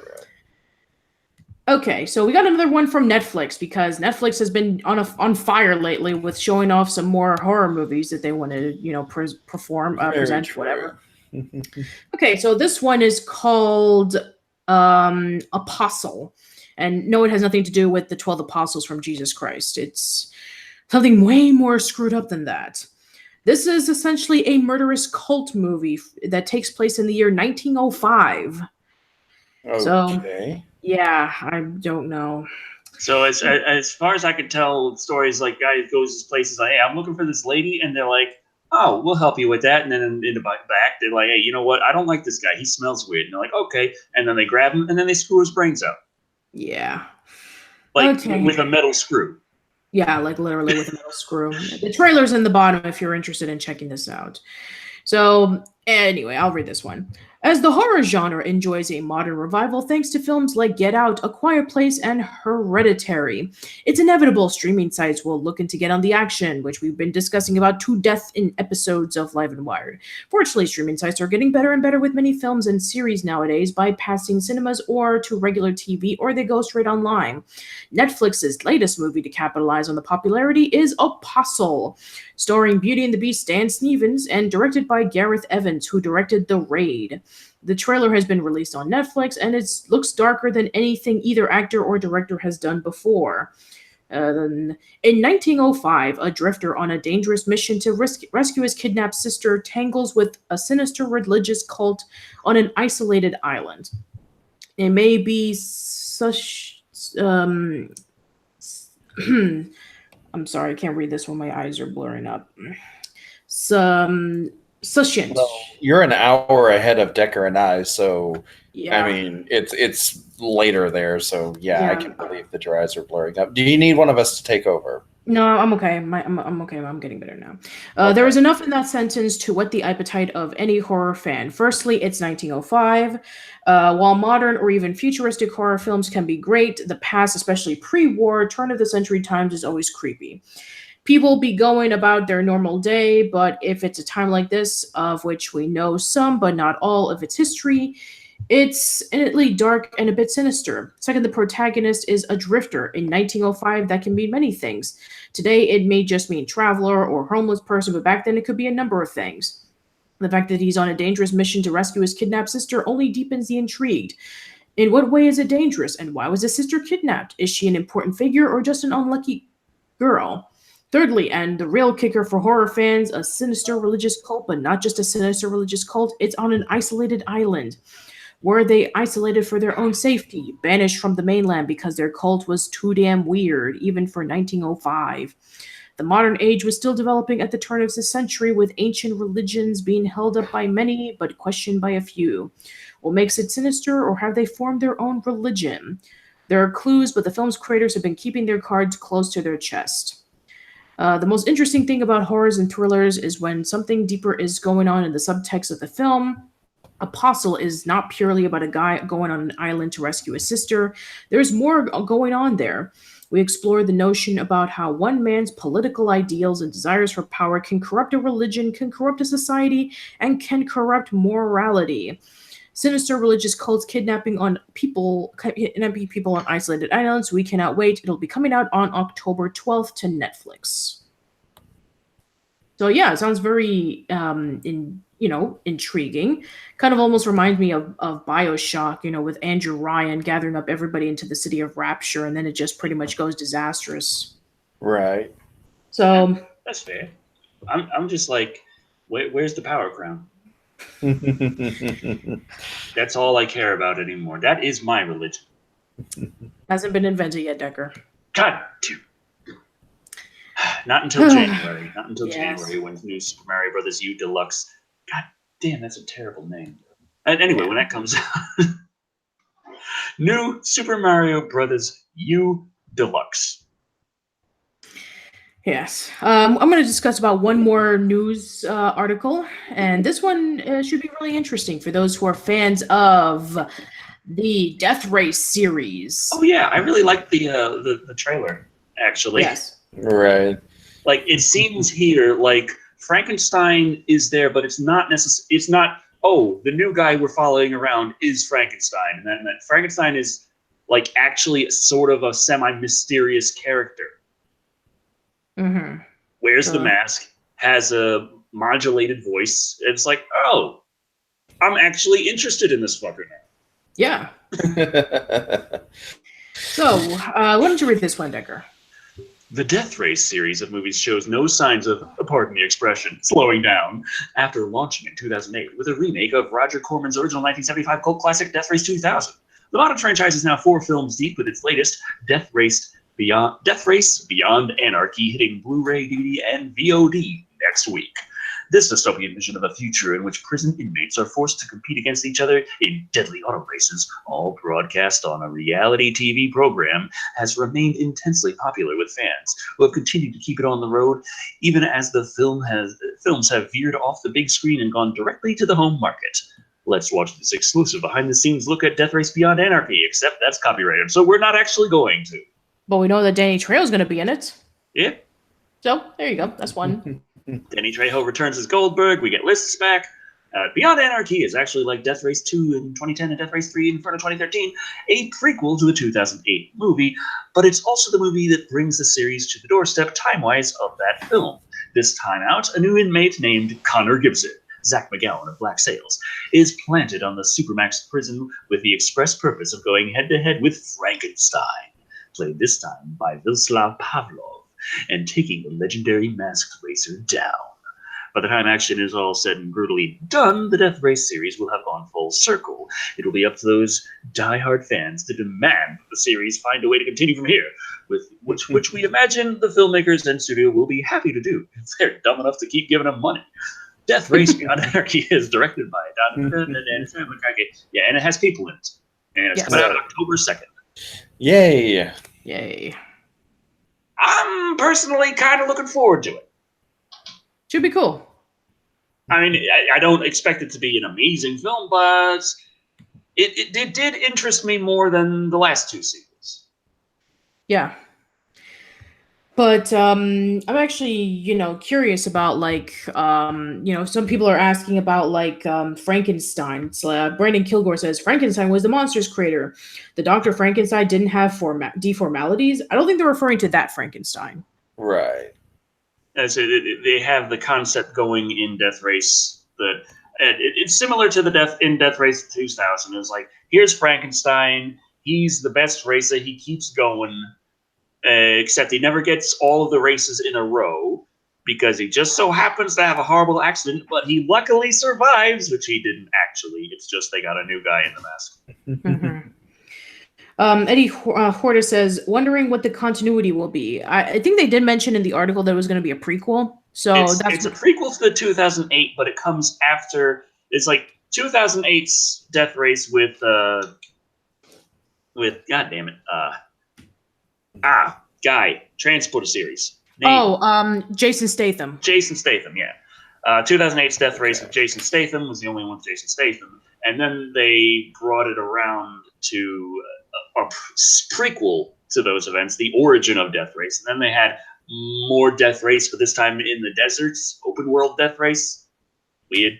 And now this is supposed to bring it up to the point where you have the setup for when Jason Statham is coming in. I don't know if he's actually going to be in the movie. Probably not. I mean, he costs money. So, yeah. The idea is like after that, then you would have to have something that would actually follow that movie. But the problem is the reason it's a prequel series after the 2008 one is the 2008 one ended with like all of the big bads dying and the race pretty much ending. Right. It's kind of like how Death Race 2000 ended with Death Race being abolished. Sequels are hard after that. Yeah, that's true. All right, I got just like 2 or 3 more articles to cover, so let's go back into some video game news. Okay. So, THQ Nordic has acquired the rights to the horror classic Alone in the Dark, as well as the RTS game Act of War. Okay. THQ Nordic has announced that it owns the intellectual property of survival horror classic Alone in the Dark, as well as real-time strategy Act of War, which I just said. The publisher has, of course, been on a sizable acquisition spree in recent years, snapping up licenses. Let's see, to all matter of well-liked, if largely dormant, video game franchises. Earlier this month, for instance, THQ Nordic revealed that ambitious fantasy adventure Kingdoms of Amalur, an unreleased MMO spin-off Copernicus, would be joining its portfolio, which has included the likes of Dead Island, Saints Row, Darksiders, Time Splitters, Homefront, Metro 2033, De Blob, and even Sphinx and the Cursed Mummy. Well, after De Blob, I'm not too surprised of Sphinx and the Cursed Mummy. Yeah. Alone in the Dark is a particularly eye-catching addition to the lineup, given that it's a series of genuine historical significance in the realm of video games. Its initial installment, which released on PC in 1992 and set players loose in a spooky old mansion for some strikingly cinematic Lovecraftian terror, effectively birthed the 3D survival horror genre and established a formula that would go on to influence the likes of Resident Evil and Silent Hill. Which, if you guys have seen more recent games of the Alone in the Dark series, it's pretty much for the best. The last game that Alone in the Dark had was pretty much like a first-person, or I think it was like a first-person shooter game. It was pretty bad. Yeah. But yeah, it's kind of funny because Alone in the Dark pretty much created that kind of game style as far as I know, and then Resident Evil came out and everyone thought Resident Evil did it first. Well, Resident Evil was originally supposed to be a first-person game. Yeah. Okay. Act of War, meanwhile, is a near-future real-time strategy game developed by specialist Eugene Systems, who also created Ruse. It currently spawned 2 efforts, 2005's Act of War Direct Action and the High Treason expansion pack, which released the following year. Kieran Gillen reviewed Direct Action for Eurogamer back in the day, while noting that, while Act of War doesn't transcend its genre, in terms of doing the pure red alert thing, there hasn't been anything as competent and thrilling in ages. It managed to score an 8 out of 10. Well, what's that? I'm sorry. It's like, here, 8 out of 10 is like, so average? I don't know. Is it a 7 out of 10 average site or an 8 out of 10 is average site? Because I don't understand the out of 10 thing. Right. Yeah. But I guess it would be like a 3 out of 5. Yeah, I guess. Like the Alone in the Dark it's like series a 3.5, I guess. Sure, a 3.5 out of 3. The Alone in the Dark series was, it used to be amazing. And then it just seems like, I don't know. Well, after the first 3 Resident Evil games and a couple of Silent Hill games, they were like, well, we've got to be edgier and cooler now. So it's cool and edgy. Let's make it a first-person shooter. That's kind of scary, right? Yeah, and then they tried remember that, and then there was like the 2008 game where they tried to reboot the franchise and they added in like so many things. It was like a platformer, it was like a shooter, it was a horror game, it was an open world game. It dealt with taking out fires. It dealt with medical stuff. It dealt with going from one place to another, and there was a good and bad ending, which wasn't really good, and there was a lot of cursing in it because they tried to be like all edgy, and then they divided it into separate episodes. And yeah, it was that game, it just was like way too crowded with ideas that weren't fully fleshed out. Mad Groper says 5 out of 10 is average. It's called math. I'm like, I know that, but that's not how IGN or Game Informer or any of those sites work. Yeah, 5 out of 10 would be considered like incredibly mediocre. The kind of games that people just stay away from. 5 out of 10 is pretty bad. 6 is like bad-ish. And 7, I guess, is what you'd be like middling. Yeah, it's okay.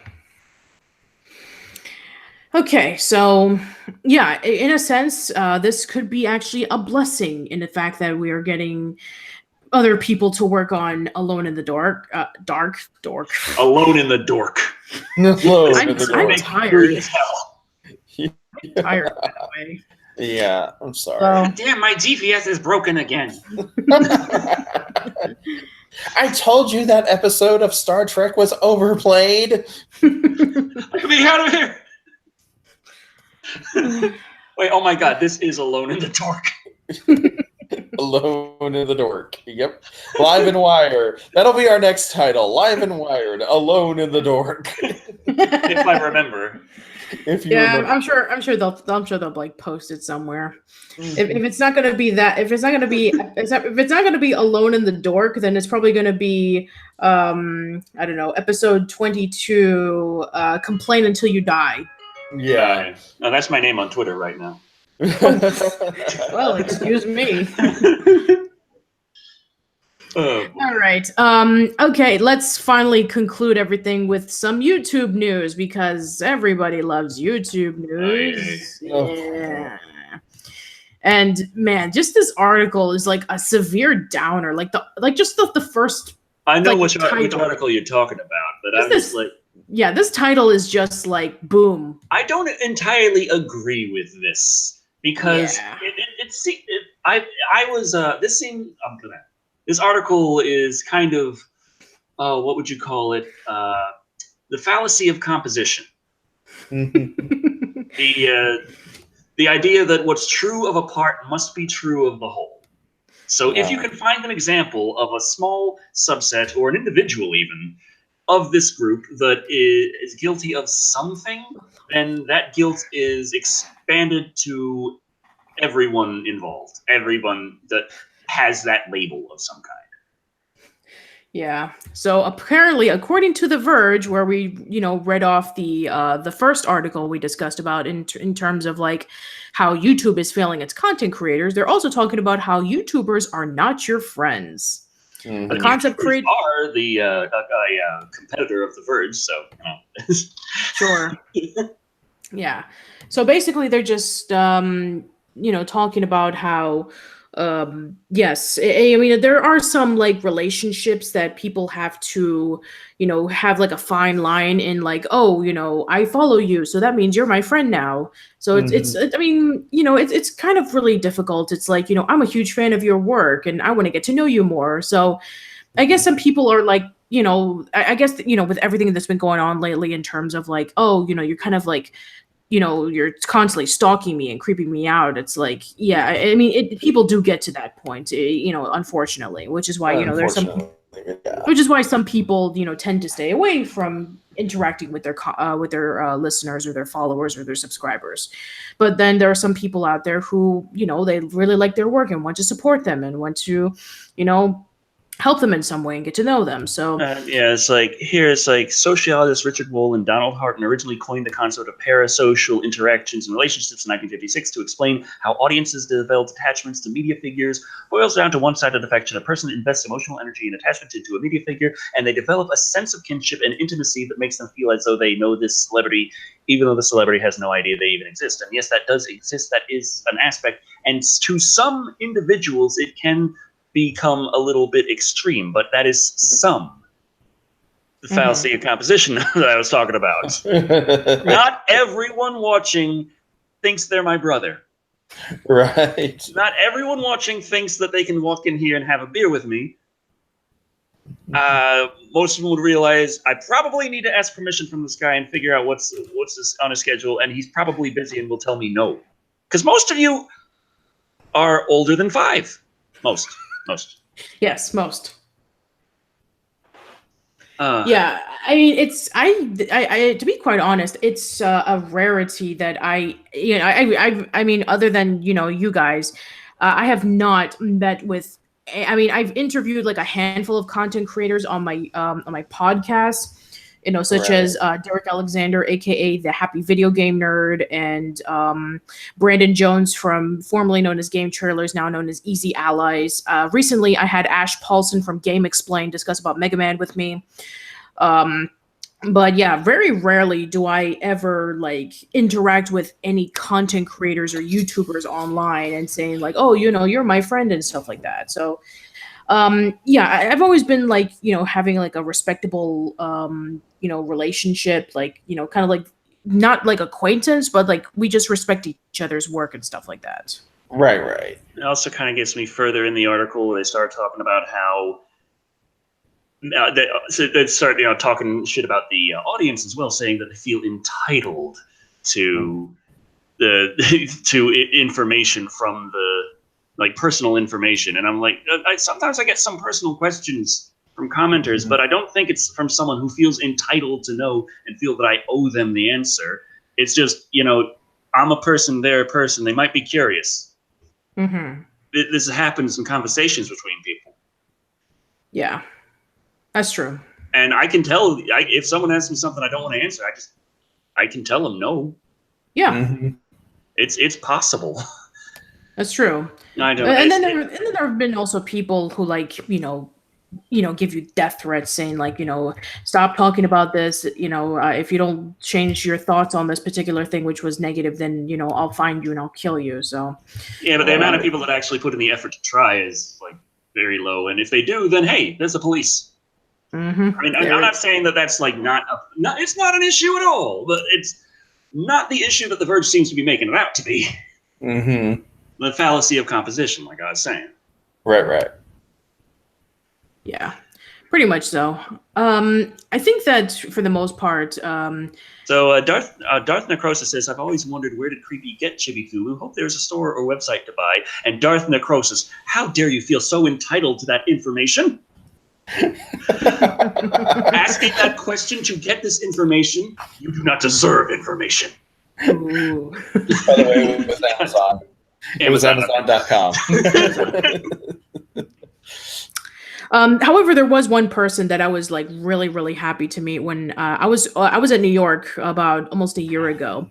And for those who have followed my work for the longest time, I'm sure that some of you guys know, I was a huge fan of Lindsay Briggs, otherwise known as Little Miss Gamer.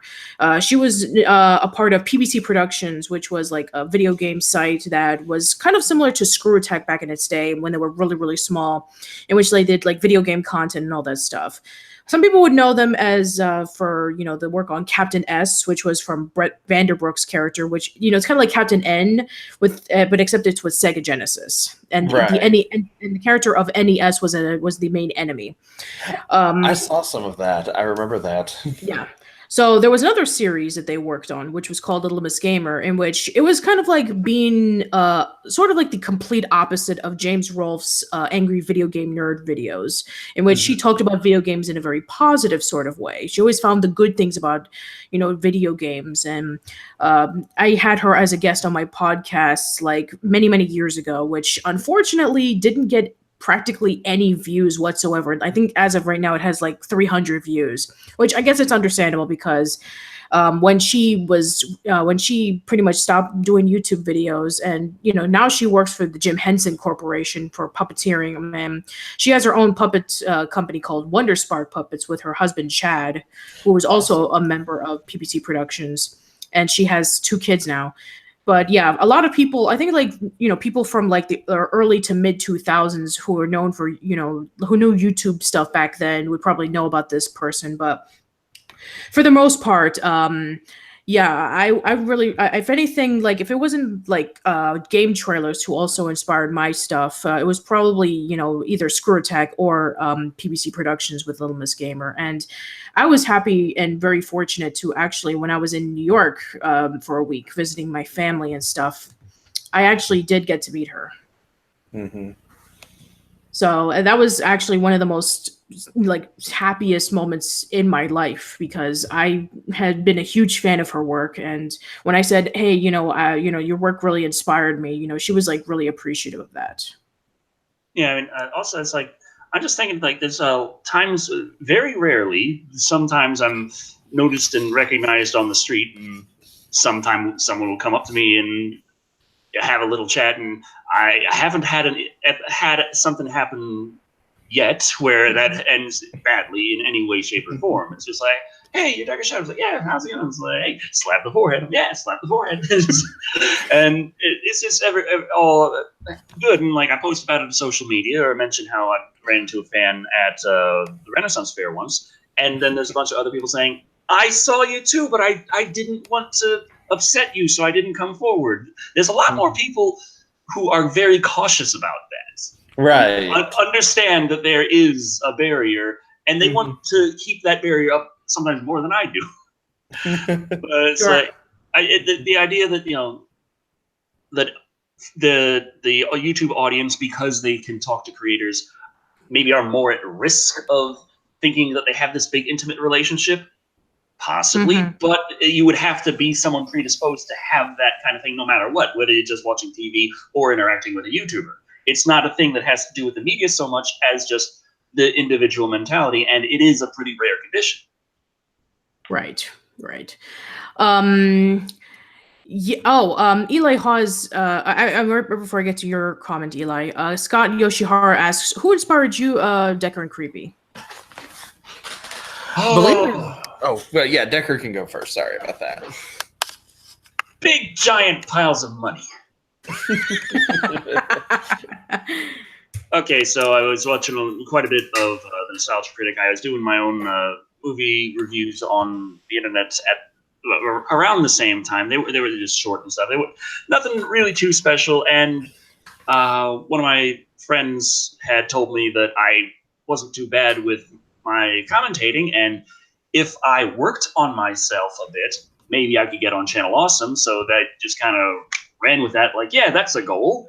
And I had a lot of fun making the reviews at that point in that kind of style. It was a lot easier to get me to actually do a review every week, because the reviews were much simpler in nature before, but I was not really enjoying making them so much. And it's just, I wasn't enthused. I didn't pump them out every week. It's taken months to get like 5 reviews done. That sounds familiar. Yeah. But yeah, so I was inspired by Doug Walker, Brad Jones, James Rolfe, all of the mages there, and Happy Video Game Nerd. Stop Skeletons from Fighting now, I think. Yeah. Still watch his stuff. He's got a Punching Weight. Great show. Love it. Yeah. But yeah, so it's just a lot of the people who were already there, of course, is inspirational. Really enjoyed watching him, and I just put forth what I could do. Did rip off the Nostalgia Critic style, like whole cloth, shamelessly, but he's moved on since then, and it's now my style. Sure. How about you, Creepy? Well, like Decker said, a friend of mine from college, way back in, I think it was September of 2009, sent me a link to the Nostalgia Critics review of Captain and the Great Game Master. And this was a show we used to talk about in college sometimes. And so he knew to send it to me. And of course I watched it and I laughed like so much. And I even bookmarked it before I went to bed that night, watched it again the next morning. And then I was like, I wonder what else this guy has done. So, does he have any other videos? So I started watching him. But as far as inspiration for, like, believe it or not, I had actually contemplated doing something like this in 2006, I think it was, 5 or 6. But I didn't have the money to afford, equipment to, make videos at the time. The only thing I really had to edit video with was Windows Movie Maker, and I had only used that to edit a couple of music videos together. Mm-hmm. But in 2009, I saw that video, and I started watching different reviewers on Channel Awesome, but the ones that really inspired me was, I would say, early Nostalgia Chick.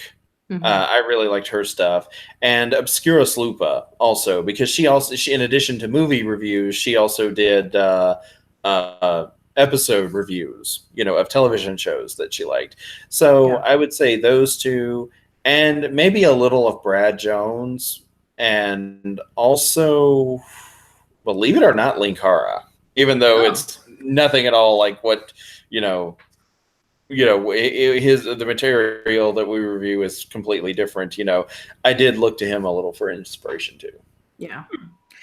Now going back into what Eli Haas was saying about, like, the saying "never met your heroes" come to mind. It's actually funny because I think I remember either retweeting or liking a tweet from a writer. I forget who it was, but he says that basically the whole saying about, like, never meet your heroes, he considers it to be completely false, because when you're looking up to somebody, especially if it's somebody that you really respect their work, it tries, you get inspired by them, and you try your hardest to either, become better or like try to make your own style. So by limiting yourself to, trying to not follow your heroes, you're always going to be seen as kind of like a shadow. So I actually thought it was really interesting because, they always say, like, never met your heroes, but for the most part, the people that I have met who I've always looked up to have been really, really nice. And some of them even know me, which is kind of crazy. Like, I mean, if you guys, like, checked out my stuff on YouTube, and, you know that I've interviewed, like, almost a good majority of, like, people who worked on Classic Nick in the 90s, and some of them do actually know me. Right. Like, Mark Summers, Mark Weiner, Craig Bartlett, some of these people actually do know who I am, which I find to be kind of crazy. It's surreal to me. Mm-hmm. It just shows how far you come, and, how, trying to find the influences of people that you look up to can be able to inspire you and make you maybe someday even inspire other people. It's like an endless cycle. Mm-hmm. Anyway, I think I would like to. I'm sorry. I would like to say real quick that I've always been amazed that there are all these people who worked on shows that I grew up watching or heard about or eventually saw in reruns, and it's like, oh, by the way, I did this interview with such and such person, and I'm like, how does she keep doing this? I still don't know. I still don't know how. Even still to this day, I'm still just reeling about, like, how did I do this? And I'm like, I have no idea. It just happened. Mm-hmm. Darth Necrosis says, Wiener. I know. It's I know. But that is his name. He created a show in the 90s called Wienerville. So, yeah. Right. Anyway, so we've already reached, like, the 3 hour and 15 mark. I think we're done here. I think we're done. Yeah. I was hoping this one would run a little shorter, but no. We had to go on those long speeches, and then I started having to tell everyone about how great Bowsette is. Mm-hmm. Yep. So, on that note, thank you all for joining us. I've been Decker Shado. I'm that long. Oops. Sorry. No. You go first. You can tell we're tired because Yes. we're way out of sync. I've been that long-haired creepy guy. And I've been Patricia. And remember, always practice your outros. Good night, everybody. Good night.